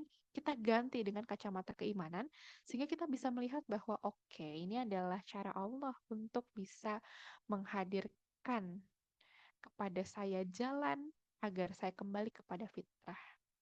Oh iya, ini orang-orang nyebelin banget. Tapi orang-orang ini hanyalah instrumen dari Allah yang Allah hadirkan untuk membersihkan jiwa saya. Pengalaman ini enak banget, iya. Tapi ternyata pengalaman ini adalah jalan setapak yang Allah berikan kepada saya dan kita semua nih ya teman-teman, untuk mengenal Allah dan mengenal diri kita lebih dalam. Beda ya gitu kalau kita pakainya kacamata keimanan, dan mudah-mudahan kita bisa senantiasa memproseskan itu. Dan yang ketiga, healing selaras fitrah itu membuat kita menyadari pentingnya berserah diri kepada Allah. Bukan berserah diri kepada diri kita, dan bukan juga kepada psikolog yang menangani kita, tetapi kepada Allah. Karena muara dari seluruh masalahan kita sejatinya hanya ada pada Allah. Kalau saya pribadi, sebetulnya setiap kali saya menangani klien, atau mungkin di sini ada yang pernah konsul sama saya, di awal saya selalu bilang bahwa ayo kita berdoa bareng-bareng untuk kemudian meminta kemudahan kepada Allah dan kita ikhtiarkan pertolongan Allah. Karena yang bisa memulihkanmu bukan saya, bukan juga proses konsultasi kita. Saya bilang gitu. Karena saya nyadar betul gitu ya bahwa saya nggak bisa apa-apa. Saya nggak punya kuasa apapun untuk memulihkan orang lain gitu. Jangan orang lain, untuk memulihkan diri saya sendiri aja saya nggak punya kuasa itu gitu. Jadi itulah teman-teman, pentingnya kita kembali kepada fitrah kita sebagai hamba Allah, utamanya dalam konteks bahasan kita malam hari ini untuk memproseskan healing. Ya. Dan apakah prosesnya harus selalu diawali dengan solusi spiritualitas? Artinya gini, oh kalau misalnya kita lagi ngerasa punya luka, kita sedang bermasalah gitu ya, apakah jawabannya harus selalu sholat, zikir, kemudian ngaji misalnya gitu ya, atau apakah harus selalu tentang memperbaiki bagaimana kita terhubung sama Allahnya gitu. Seringkali tidak harus selalu diawali dengan itu apabila ternyata kita belum sanggup melakukannya gitu. Misal gitu ya, kita belum sanggup terkoneksi sama Allah karena yang sedang kita rasakan adalah emosi kita yang meledak-ledak. It's okay, nggak apa-apa, kita berusaha meredakan emosinya dulu aja gitu. Bahkan ketika misalnya ya saya menangani klien kemudian dia datang, apakah saya selalu menawarkan solusi-solusi yang sifatnya mengembalikan dia kepada Allah? Tidak gitu. Tetapi saya ngelihat dulu kira-kira ini klien ini sedang dalam kondisi yang seperti apa sih gitu. Karena gini, kalau semua hal langsung kita kasih solusi spiritualitas, ibaratnya kita kayak mendirikan rumah di tengah badai gitu. Akhirnya ya udah badainya rumahnya rubuh lagi kan gitu. Tetapi justru barangkali yang kita butuhkan adalah sesuatu yang lain dulu. Oke, misalnya meredakan dulu sedihnya dengan apa? Misalkan dengan nangis dulu, ya udah nggak apa-apa gitu ya. Oh, belum bisa mikir, belum bisa menata pikiran untuk kembali koneksi sama Allah, tetapi yang dibutuhkan sekarang adalah misalnya pengen curhat dulu aja sama orang, ya udah nggak apa-apa gitu. Tapi kita harus tahu bahwa semua solusi yang kita lakukan pada akhirnya haruslah mengantarkan kita pada solusi spiritualitas ini gitu. Apalagi kalau misalnya kita sadar gitu, misalkan saya tuh nggak bisa deh mikir bener kalau saya lagi lapar misalnya. Ya udah makan aja dulu gitu. Atau saya nggak bisa deh kayaknya memaknai bahwa ini adalah ujian dan lain sebagainya. Kalau saya ngantuk gitu, saya nggak bisa mikir kalau ngantuk misalkan. Ya udah tidur aja dulu, ntar bangun tidur pikirin lagi gitu. Ntar bangun tidur kita sapa lagi apa yang menjadi problem dan harus kita selesaikan gitu. Jadi dalam hal ini kita pun butuh untuk mengenali apa yang pada saat itu sedang menjadi api yang bergejolak gitu ya di dalam diri kita. Coba dulu untuk meredakan dengan cara itu. Gitu. Bahkan kalau di perjalanan saya pribadi ya gitu, kadang saya misalnya dalam kondisi tertentu saya sulit nih untuk mengkoneksikan apa sedang saya alami dengan Allah misalkan. Maka yang saya lakukan adalah ya udah kayaknya saya butuh orang lain deh, connection with others tadi gitu ya. Nah, butuh orang lain ini bisa jadi berbagai bentuk kalau di saya gitu ya. Bisa jadi curhat sama suami, ketemu guru, ketemu teman-teman misalnya gitu ya, atau sesimpel misalkan mendengar cerita orang lain tentang apa yang dia hadapi misalnya. Nah, itu kalau buat saya seringnya works juga gitu ya. Nah, barulah dari situ ketika saya sudah mulai reda, sudah rilis karena udah cerita sama orang gitu, saya jadi bisa mikir lagi, oh iya ya, kan ini tuh dari Allah gitu. Nah, ini juga penting bagaimana kita mengenali kebutuhan-kebutuhan diri kita sebelum solusinya adalah spiritualitas tadi gitu. Tapi kalau misalkan ternyata enggak aku butuhnya Allah gitu.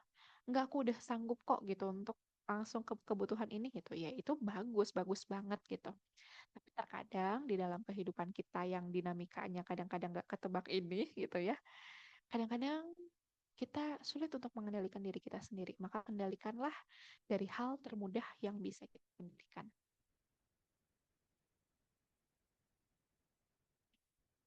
Nah, ini menjadi satu hal yang apa ya? Ini pernah jadi refleksi pada perjalanan diri saya. Saya itu pernah berada dalam satu fase di mana saya kira saya tahu apa yang saya harus lakukan untuk diri saya agar saya bisa kembali baik-baik aja. Karena saya pikir, oh, kan saya tahu ya caranya harus kayak gimana. Saya kan tahu bahwa apa namanya kalau kayak gini tuh harusnya gimana dan lain-lain gitu. Tapi ternyata apa yang menjadi pengetahuan saya tentang diri saya itu tidak cukup membuat saya menjadi pulih gitu. Kemudian sempatlah ya ngerasa frustrasi gitu kayak kenapa sih aku tuh harus ngapain lagi atuh gitu ya. Dan ternyata dalam fase frustrasi itu Allah seolah-olah mendidik saya lagi tentang ayat ini. Dan bahwasanya dialah yang membuat manusia tertawa dan menangis. Artinya adalah stres apapun kita berupaya, pada akhirnya kepulihan itu adalah soal kehendak Allah. Kalau Allah sudah menghendaki kita akan pulih, maka pulih akan menjadi urusan yang sangat sederhana. Tetapi kalau kata Allah, enggak ini belum selesai, sok aja dulu gitu ya. Ya maka kita masih akan ada di situ gitu. Artinya, selagi kita berupaya untuk healing selaras fitrah, maka yang paling penting juga untuk kita lakukan adalah menyerahkan diri kita kepada Allah, menyerahkan semua upaya kita kepada Allah. Karena kalau sudah saatnya luka itu dicabut, kalau sudah saatnya rasa sakit itu dicabut, maka kita akan kembali baik-baik aja atas seizin Allah. Ya, oke. Lalu kapan ya berserah itu? Berserah bukan hanya dilakukan setelah kita berdoa, setelah kita mengupayakan healing selaras fitrah, tetapi berserah itu dilakukan di sepanjang perjalanannya, baik itu sebelum, selama, dan sesudah perjalanan. Artinya, ketika kita belum bisa memproseskan healing selaras fitrah karena tadi ada gejolak-gejolak yang masih menyala misalkan soal emosi atau apapun gitu, dan yang bisa kita lakukan adalah berdoa dulu doang gitu ya, kayak ya Allah ini sulit buat saya, ya Allah bantulah saya, cuman itu misalnya yang bisa kita lakukan, itu oke, lakukan saja itu karena kita butuh kayak gitu memang gitu ya. Pun selama kita berproses untuk oke menata jiwa kita lagi, menata hati kita lagi, menata cara kita berpikir, itu juga kita butuh berserah dan bergantung kepada Allah. Termasuk ketika kita sudah merasa diri kita baik-baik aja. Kayaknya saya sudah pulih nih. Kayaknya saya sudah baik-baik aja nih. Kayaknya masalahnya udah selesai. Kita perlu kembali berserah lagi sama Allah. Ya Allah, karuniakanlah saya ketenangan seperti ini. Ya Allah, jagalah saya agar kemudian hari-hari ke depan bisa menjadi hari-hari yang seperti ini baiknya, misalnya gitu. Tuh ya, jadi ya kita tuh memang butuh banget ya sama Allah. Kita butuh banget untuk selalu berserah dan mengembalikan semuanya kepada Allah. Ya, itu mungkin teman-teman Haya yang bisa saya sampaikan. Wallahu a'lam bishawab. Saya mohon maaf atas semua kekeliruan ataupun kesalahan yang saya lakukan dengan atau tanpa disengaja. Sejujurnya saya pun masih belajar untuk memproseskan healing selaras fitrah ini. Sampai dengan saat ini ada banyak sekali proses-proses yang saya rasa juga butuh untuk terus saya upayakan. Maka malam hari ini adalah ajang di mana kita saling belajar sebetulnya gitu ya, dan yuk kita saling mendoakan mudah-mudahan apapun yang menjadi rasa berat di hati kita saat ini, apapun yang menjadi luka yang belum sembuh di hati kita saat ini, semoga Allah karuniakan kepada kita kelapangan hati untuk mau pulang kepada Allah, mau mengembalikan semuanya kepada Allah, dan mau dipertemukan sama Allah dengan jalan penyelesaian sesuai dengan caranya Allah. Jazakumullah khairan kasiran. Saya kembalikan kepada Teh Resti. Ayo kita lanjutkan dengan sesi tanya jawab, teman-teman. Tetapi sebelum itu saya mau disclaimer dulu bahwa ini adalah tempat umum, maka proses tanya jawab yang nanti akan dilakukan mudah-mudahan tidak melibatkan cerita-cerita yang sifatnya too personal atau sangat pribadi, karena kita perlu menjaga adanya kisah-kisah yang mungkin tidak layak untuk didengar oleh orang lain. Tapi apabila teman-teman membutuhkan diskusi dengan saya secara lebih lanjut, secara personal, teman-teman boleh menghubungi layanan konsultasi Heal Yourself. Saya berpraktik setiap hari Senin sampai dengan hari Jumat, pagi hari di jam 9 sampai jam 12, sore di jam 15.30 sampai 18, dan malam di 18.30 sampai 20.30. Mudah-mudahan kita bisa memproseskan bersama-sama untuk healing selaras fitrah. Oke, Masya Allah. Terima kasih banyak Teh Novi untuk pemaparannya. Gimana teman-teman? Daging banget ya rasanya tadi materinya. Semoga udah tergambar juga nih apa sih itu healing selaras fitrah. Jadi mungkin ada yang baru pertama kali dengar. Semoga tadi apa pemaparan dari Teh Novi bisa wagyu sekali. Kata Teh Silma, semoga tadi pemaparan dari Teh Novi bisa menambah juga wawasan kita dan tadi khususnya ya sebenarnya inti dari healing selaras fitrah adalah kita kenal posisi kita sebagai hambanya Allah dan dari sana bisa jadi pondasi ke depannya atas setiap langkah-langkah kita gitu ya menjemput kesembuhan itu ya dari Allah juga. Oke, teman-teman, seperti yang Teh Novi tadi sampaikan juga, kita bakal masuk ke sesi tanya jawab nih, teman-teman. Karena tadi di grup nampaknya belum ada pertanyaan titipan nih, Teh. Jadi kita bakal nunggu pertanyaan dari teman-teman. Mungkin bisa diketikkan di kolom chat ya, teman-teman, atau boleh juga raise hand kalau ada yang ingin bertanya langsung. Boleh dari teman-teman mungkin ada yang mau langsung bertanya terkait healing selaras fitrah tadi?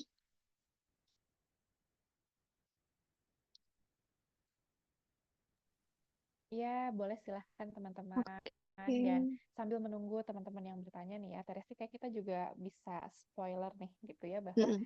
sebetulnya healing selaras fitrah ini menjadi sebuah pembahasan yang saat ini sedang coba kami seriuskan di Heal Yourself. Dan kalau sekarang kita baru membahas mengenai konsepnya saja gitu ya, secara umum seperti apa, tetapi insya Allah nanti kita bisa mulai secara spesifik di topik-topik yang lebih spesifik gitu ya, kayak misalnya gimana caranya healing selaras fitrah untuk menyelesaikan masalah emosi, gimana caranya melakukan healing selaras fitrah untuk masalah dengan orang tua misalnya, dan lain-lain. Mudah-mudahan nanti akan sampai pada waktunya kita mendiskusikan terkait dengan hal itu gitu ya.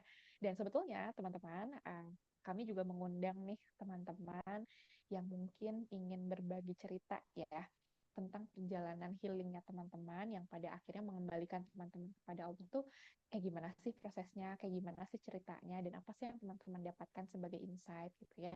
Cerita itu pasti akan sangat berharga, dan kami ingin agar cerita tersebut bisa diketahui atau didengar oleh lebih banyak orang, supaya banyak orang juga yang insight dan termotivasi untuk healing selaras fitrah.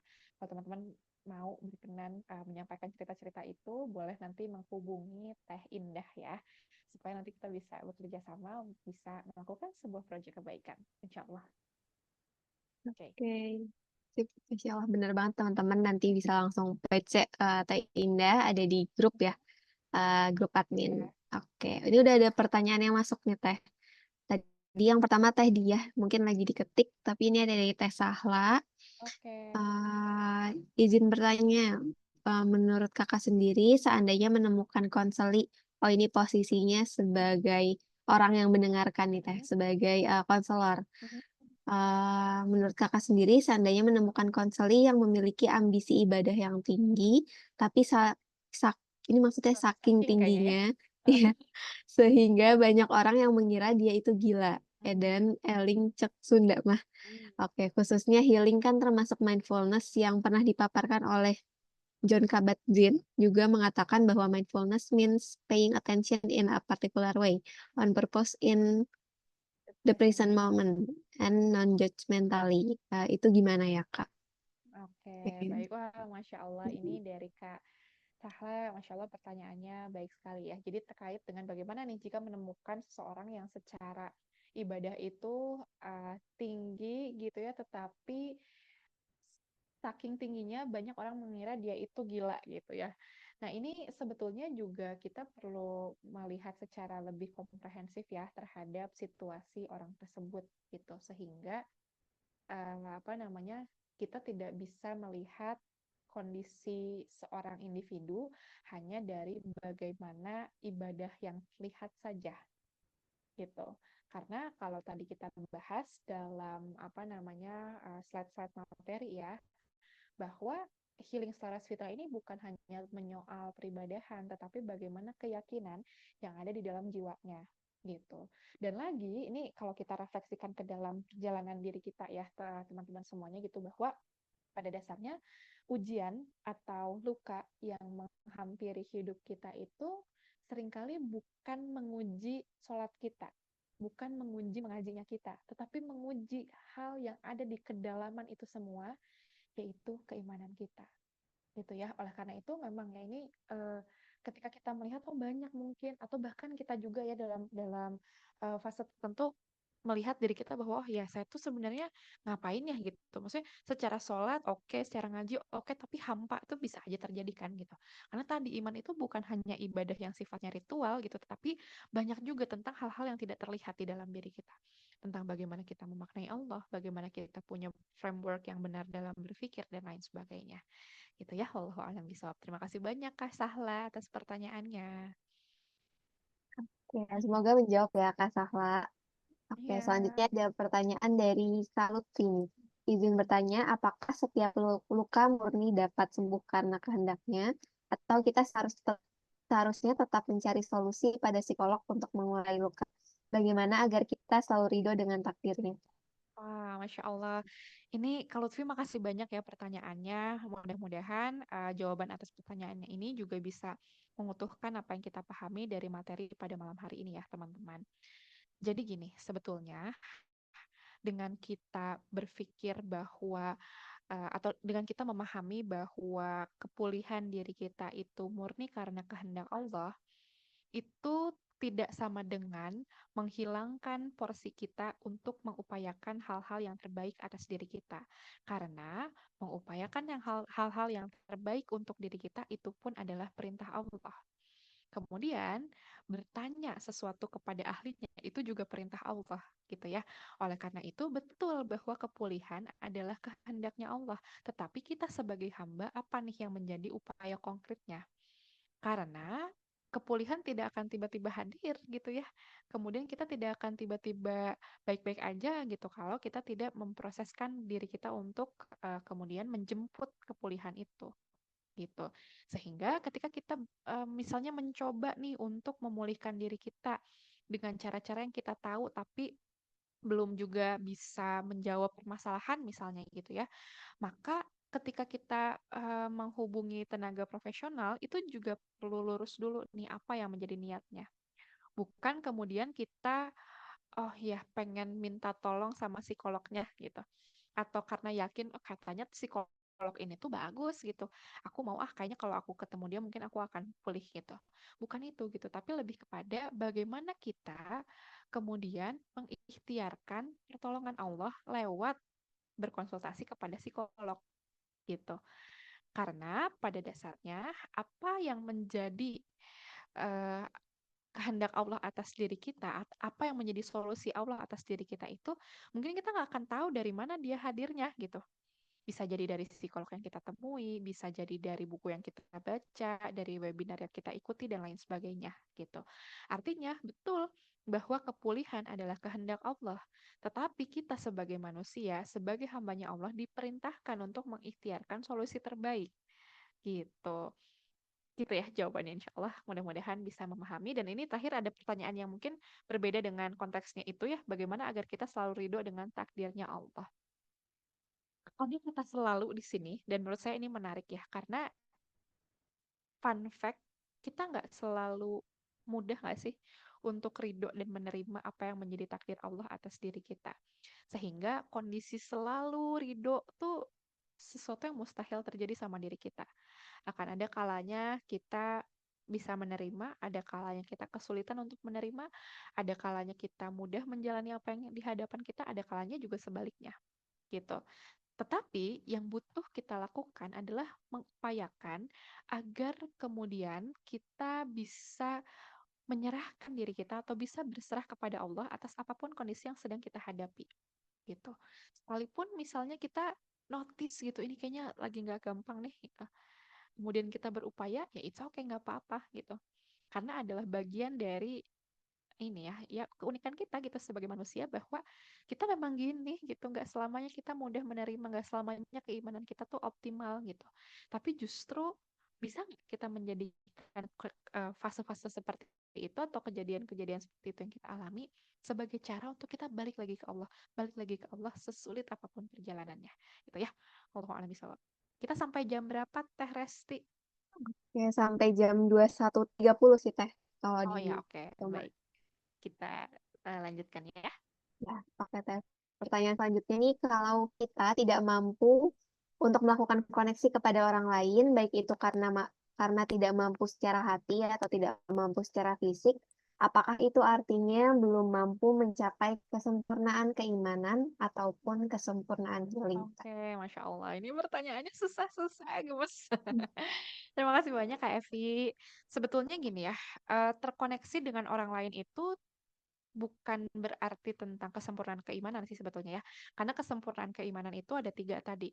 Ketika kita memang meyakini dengan hati, mengucapkan dengan lisan, dan melangkahkan dengan perbuatan bahwa asyhadu alla ilaha illallah wa asyhadu anna Muhammadar Rasulullah gitu. Tetapi kemudian ketika misalnya kita merasa kita punya masalah nih dengan koneksi dengan orang lain, boleh jadi ini bukan tentang kesempurnaan healing yang tidak sempurna, tetapi ada sesuatu hal yang lain yang perlu kita ketahui atau perlu kita korek di dalam diri kita tentang kenapa ya saya punya masalah dengan koneksi terhadap orang lain. Apa sebetulnya yang sedang terjadi? Apa yang saya pikirkan tentang relasi? Apa yang kemudian masih menjadi luka buat saya dan seterusnya gitu. Jadi sebelum kita jumping kepada kesimpulan, oh ini berarti keimanan saya bermasalah nih, oh ini berarti healing saya bermasalah nih. Kita coba mundur dulu deh gitu untuk melihat apa ya kira-kira yang terjadi sama diri saya sebetulnya gitu. Dan ketika kita tidak mampu menemukan jawabannya gitu ya, boleh jadi memang kita punya blind spot dan biasanya ketika kita berkonsultasi dengan psikolog, kita akan dibantu untuk melihat blind spot itu, gitu ya. Wallahu a'lam bishawab. Terima kasih banyak Kak Evi. Oke, semoga menjawab ya Kak Evi. Sekarang kita masuk ke pertanyaan selanjutnya. Ini juga tentang connecting with others nih Teh. Kalau kita lagi ada di kondisi yang memang sulit untuk connect with others, sudah ikhtiar untuk connect with others, tapi memang belum bisa terwujud. Kayaknya mirip ya Teh sama yang tadi, atau mungkin Iya, ada tambahan nih betul. Teh. Iya, mirip sih memang betul ya gitu. Jadi kita perlu dulu mengevaluasi kira-kira terkoneksi dengan orang lain itu belum terwujudnya karena apa nih masalahannya gitu. Apa sebetulnya yang sedang terjadi sama diri kita atau apa yang menghambat diri kita untuk membangun koneksi yang sehat dengan orang lain gitu ya. Tetapi apabila ternyata misalkan kita sudah mengikhtiarkan dan lain sebagainya dan kita tahu sebenarnya nggak ada sesuatu yang berarti yang menjadi masalah gitu ya sama diri kita, barangkali kita belum minta sama Allah untuk dipertemukan dengan orang-orang yang terkoneksi sama kita. Barangkali kita belum berdoa sama Allah untuk dipertemukan dengan support system yang sefrekuensi gitu ya. Dan jangan juga lupa gitu ya bahwa sebelum terkoneksi dengan orang lain, utamanya kita butuhnya terkoneksi sama Allah dulu gitu. Sehingga untuk bisa terkoneksi sama orang lain itu juga sesuatu hal yang kita perlu minta sama Allah gitu ya. Dan ketika misalkan secara teknis ya, gimana caranya nih terhubung sama orang lain gitu. Kita memang perlu untuk membuka diri terhadap interaksi sosial gitu ya. Seperti misalkan gini berinteraksi di komunitas gitu ya, atau mencoba aktivitas baru dan lain sebagainya, atau bahkan justru kita yang reach out ke teman-teman kita. Karena ini nggak tahu ya, mungkin relate atau enggak dengan pertanyaannya, tetapi kadang kita ngerasa aku tuh sendirian banget ngehadepin ini gitu. Padahal kita menghadapi aman, tetapi padahal kitanya nggak mencoba untuk ngomong gitu sama teman kita, nggak mencoba untuk mencari bantuan gitu. Jadi itu juga mungkin bisa menjadi bahan refleksi dan evaluasi bagi diri kita. Ya, oke. Berarti tadi ya Teh, minta dulu lagi sama Allah, sama kita coba ikhtiar dulu untuk reach out ke orang-orang di sekitar kita, itu bisa jadi langkah Betul, mengevaluasi diri dulu ya Teh. Oke. betul. Ini pertanyaan terakhir yang masuk dari chat Oke, kita. baik ya. Aku lihat di TikTok ada yang kasih solusi kalau gambar itu adalah salah satu bentuk healing. Mhm. Katanya gambar itu bisa mengurangi stres, mengurangi beban pikiran. Kalau menurut Teh Novi gimana Oke. tentang hal itu Teh? Iya, ini juga banyak ditanyakan sama klien saya di konseling ya. Jadi gini teman-teman, pada prinsipnya secara teknis, kan kalau menggambar, memasak, apa itu kan teknis ya, maksudnya bentuk-bentuk teknis dari apa yang kita lakukan gitu. Secara teknis, apapun yang pengen kita lakukan untuk mengikhtiarkan proses healing, maka itu boleh selama, ini catatan ya, selama yang pertama tidak merugikan diri sendiri dan orang lain, yang kedua tidak melukai diri kita sendiri dan orang lain, kemudian yang ketiga tidak melibatkan adanya pengerusakan terhadap barang-barang, dan yang keempat tetapi utama adalah tidak melakukan pelanggaran syariat. Jadi ketika misalkan pengen membantu diri kita rilis dengan menggambar boleh. Tetapi, nah, kita perlu ingat bahwa ini adalah teknis. Dan cara-cara teknis yang akan kita lakukan tetap perlu ditopang oleh pondasi yang benar tentang cara kita berpikir terhadap masalah yang kita sedang rasakan. Jadi saya suka bilang sama klien-klien saya bahwa ya silahkan terserah kamu kalau kamu mau masak, mau ngapain gitu-gitu ya, untuk membantu kamu merasa lebih baik gitu. Tetapi itu semua tuh teknis, dan ketika kita hanya fokus pada teknisnya saja, maka kita seperti mencabut rumput tapi nggak sampai akarnya. Jadi kita gambar, journaling, apa, dan lain sebagainya gitu ya, jangan-jangan nggak nyampe mencabut akarnya gitu, karena akar yang kita butuhkan itu adalah ya tadi tentang fondasi pemulihan itu sendiri gitu. Sehingga ini kalau saya pribadi ya, mungkin psikolog yang lain punya pandangan yang berbeda, tapi kalau saya pribadi biasanya sebelum membahas hal-hal yang sifatnya teknis seperti ini, yang saya lakukan terhadap klien itu adalah membantu mereka untuk membangun fondasi berpikir terlebih dahulu yang selaras dengan fitrah.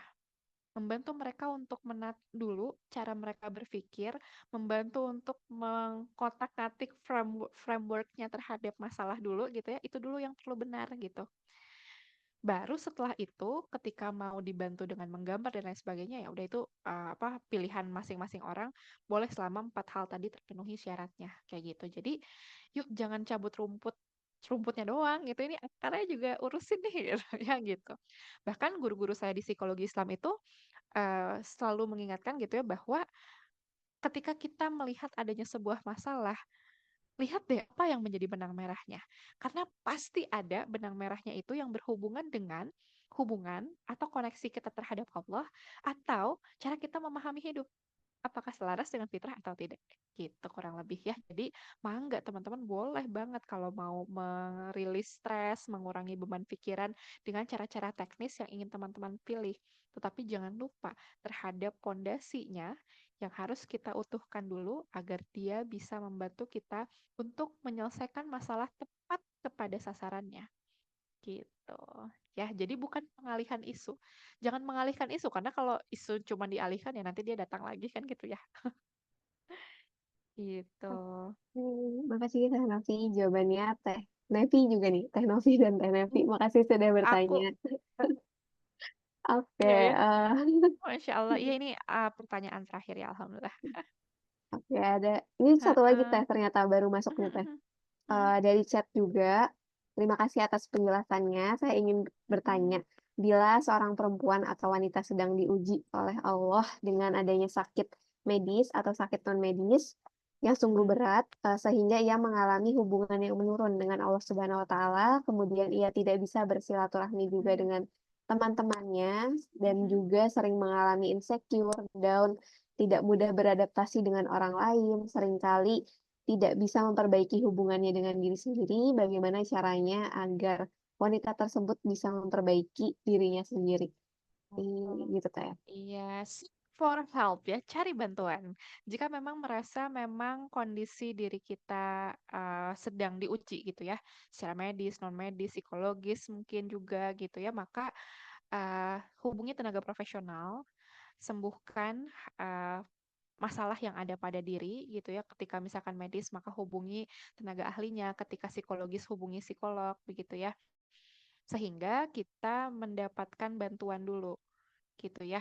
Karena terkait dengan hal ini sebetulnya memang kita perlu melihat bahwa nggak apa-apa kita dibantu, nggak apa-apa kita mencari dulu bantuan yang kita butuhkan itu seperti apa gitu ya. Karena ketika masalahnya jadi tidak mudah bersilaturahim dan lain sebagainya gitu ya, seperti yang disampaikan di sini, boleh jadi itu bukan masalah utama, tapi itu hanyalah dampak terhadap masalah utama yang sebenarnya.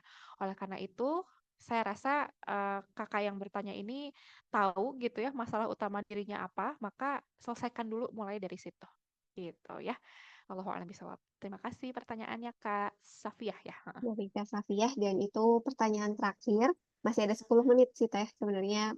Mungkin Oke, teman-teman ada baik. yang mau raise hand untuk bertanya Mhm, langsung juga boleh ya mhm, Teh. Kalau ada nih, mhm. kita tunggu sampai 21 22. Oke, mungkin sambil nunggu nih teman-teman, tadi juga di awal udah disampaikan sama Teh Novi ya, kalau kita Mhm. lagi merancang sesuatu dan mungkin gak lama lagi ya Teh, infonya akan Ya, nggak lama lagi. publish gitu ya, dan khusus teman-teman yang udah ada Iya. di grup, insya Allah akan jadi orang pertama yang mendengarnya gitu. Jadi bisa Mhm. dipantengin aja ya grup komunitasnya nih teman-teman. Iya, aku mau spill lebih dalam ah, guys. Boleh Teh, apa tuh Teh? Jadi mungkin kalau teman-teman yang sudah follow Heal Yourself dari lama itu tahu ya kalau di bulan Oktober di Hari Kesehatan Mental Sedunia atau World Mental Health Day biasanya kami bikin agenda gitu ya. Dan hari ini tahun ini di bulan Oktober, insya Allah kami pun mengadakan sebuah agenda meskipun nggak tepat di tanggal 10 Oktober gitu ya, tapi kami akan mengadakan webinar-webinar. Temanya nanti kita bisikin di grup community aja gitu ya, tetapi ada juga nih satu yang sedang direncanakan. Kita akan ada semacam workshop seru-seruan melukis bersama Teh Fitri nanti di Bandung offline. Jadi kita bisa ketemu sambil ngobrolin sebuah materi yang selaras dengan healing selaras fitrah juga tentunya gitu ya, tetapi sambil rilis bareng-bareng dengan cara melukis. Insya Allah mudah-mudahan kita dipermudah oleh Allah untuk bertemu offline di Bandung ya teman-teman insya Allah. Ya teman-teman, Gitu Teh Resti. yang di Bandung bisa siap-siap ya Teh. Bisa Ya, siap-siap jadi nih. kita akan apa ya bermain sambil belajar mungkin? Bisa jadi kayak gitu Teh, bermain sambil belajar. Iya, heeh, heeh. Oke. Teh, ada satu Iya. lagi, art terapi. Mm-mm. Oke. Jauh, Ini ada terus satu kuliah. Aduh, Kak Sahla di mana nih tinggalnya? dari tes Sahla. Oke, boleh bawa anak ya Teh? Heeh. Mungkin nanti diinfoin lebih Boleh bawa lanjut ya anak Teh. atau enggak, nantilah ya kita infoin. Tasik, aduh Tasik mah dekat. Hayu ngesot ke Bandung. Iya, heeh, heeh. Oke, ada satu pertanyaan lagi Teh. Mungkin Oh ya, jadi boleh terakhir ya. pertanyaan penutup Mm-mm, kali ya teman-teman. mhm, Ketika sedang mm-mm. bermasalah dengan the need of transcendence, langkah apa yang harus dilakukan agar bisa kembali pada track yang seharusnya Teh? Oke, baik. Ya, ini ngomong-ngomong tentang transcendence ya, Kak Tata dan teman-teman. Sebetulnya kalau kita istilahkan dengan istilah yang ada di dalam Islam, needs of transcendence yang dimaksud sama Maslow itu kan sebetulnya tentang Allah ya gitu. Hanya saja karena beliau ini bukan Muslim sehingga beliau mengistilahkan dengan hal itu sehingga istilahnya jadi dipakai oleh banyak orang lah gitu ya. Tapi sebetulnya ya kita udah tahu bahwa kebutuhan kita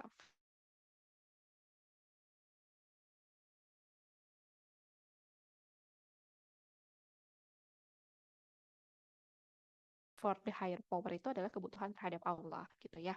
Kemudian tadi kalau kita bedah tentang tujuan gitu ya, langkah apa yang harus dilakukan agar bisa kembali pada track yang seharusnya? Sebetulnya terkait dengan bagaimana memaknai hidup, kemudian juga tujuan dan lain-lain, itu seringkali perlu kita lakukan dengan jujur dulu sama diri kita sendiri. Jujur sama diri kita tentang bagaimana kita saat ini memaknai hidup. Apa sebetulnya tujuan yang kita punya sekarang? Dan dari situ kita memang perlu punya keterbukaan untuk bersedia dievaluasi, baik itu oleh diri kita sendiri maupun orang lain gitu ya. Dan seringkali juga kita membutuhkan ilmu sebetulnya terkait dengan hal-hal seperti ini. Bagaimana kita memaknai hidup, bagaimana kita memiliki tujuan yang selaras dengan fitrah kita, yang selaras dengan pesan-pesan Allah di dalam Al-Quran, kita tentu saja butuh ilmu. Maka selain misalnya kita memang ingin memulihkan diri, jangan-jangan kita juga butuh yang lain. Kita butuh guru, butuh mentor, butuh mendalami Al-Quran gitu ya, butuh kemudian terkoneksi dengan teman-teman yang solih-solihah, yang sama-sama mengingatkan kita kepada Allah. Ya, Allahu a'lam bishawab. Terima kasih pertanyaannya ya, Kak. Siapa tadi Kak? Tata. Oke, Masya Allah. Udah pertanyaan terakhir, Teh Novi, karena udah 21-26 juga. Mungkin sebelum benar-benar kita Mm-mm. tutup dan dokumentasi, boleh closing statement dulu nih dari Teh Novi. Mungkin ada kata-kata Iya, terakhir. Masya Allah. Ya. Sebagai closing statement, teman-teman, saya ingin mengingatkan diri sendiri dan juga kita semua pada malam hari ini bahwa memang diri kita ini akan dan sedang atau bahkan telah menghadapi banyak sekali dinamika di dalam hidup kita. Dan ketika kita menghadapinya, kadang kita menemukan diri kita ini lagi kacau-kacaunya, lagi nggak banget deh pokoknya gitu ya. Dan ketika itu terjadi, kita mungkin mengira bahwa ada sesuatu hal yang kita butuhkan. Oh, kayaknya aku butuh jalan-jalan. Oh, kayaknya kita butuh apa dan lain-lain gitu ya. Tetapi percayalah, itu adalah calling dari Allah untuk kita bahwa jangan-jangan ada kebutuhan jiwa kita yang belum kita penuhi atau kita sedang abai terhadapnya.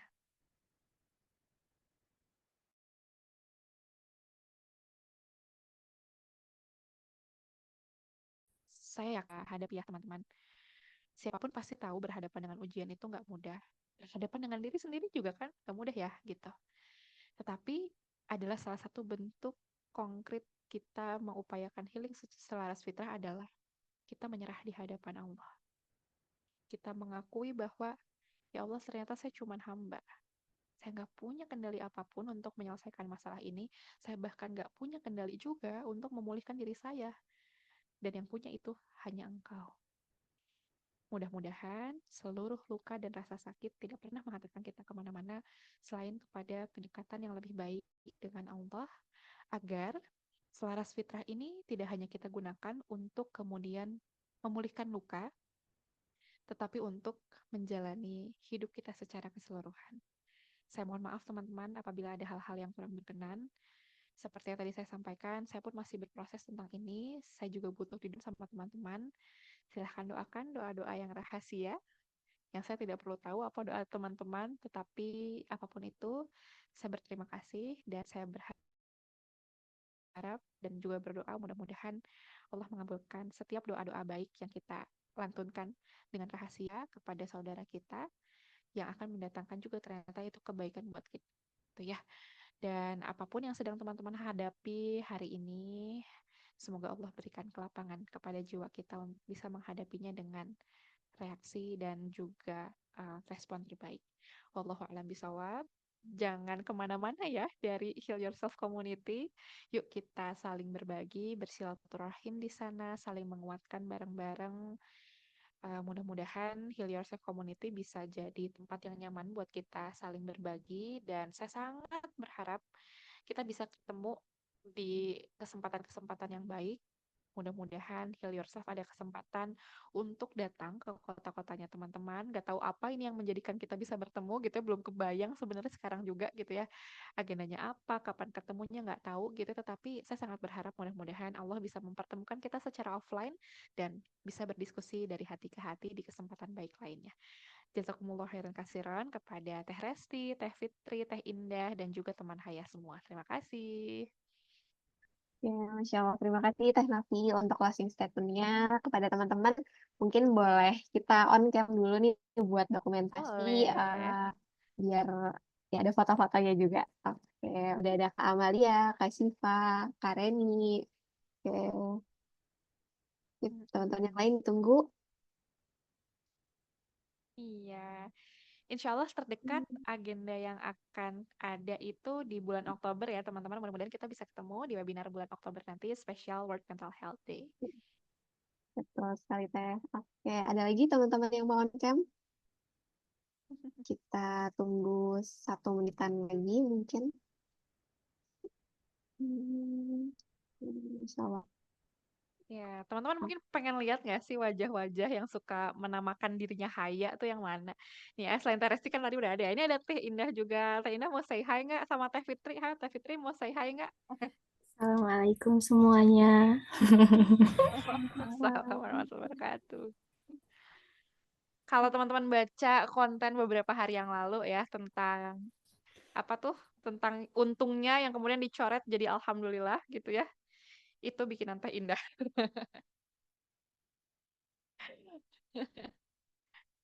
Kalau teman-teman suka baca Reveal the Science, itu bikinan Teh Resti kebanyakan. Ayo, Teh Fitri ada nggak ya? Apa Teh Fitri ini ya? Sinyalnya sulit ya? Nah, tuh cuma ada aja Ada, dia. ada Teh Ya, Fitri. Teh Fitri, ini ayo kita ajak teman-teman melukis bersama nanti ya.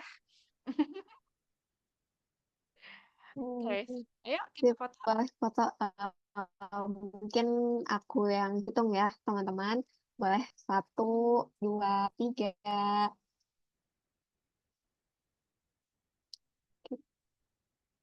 Satu lagi. 1, 2, 3.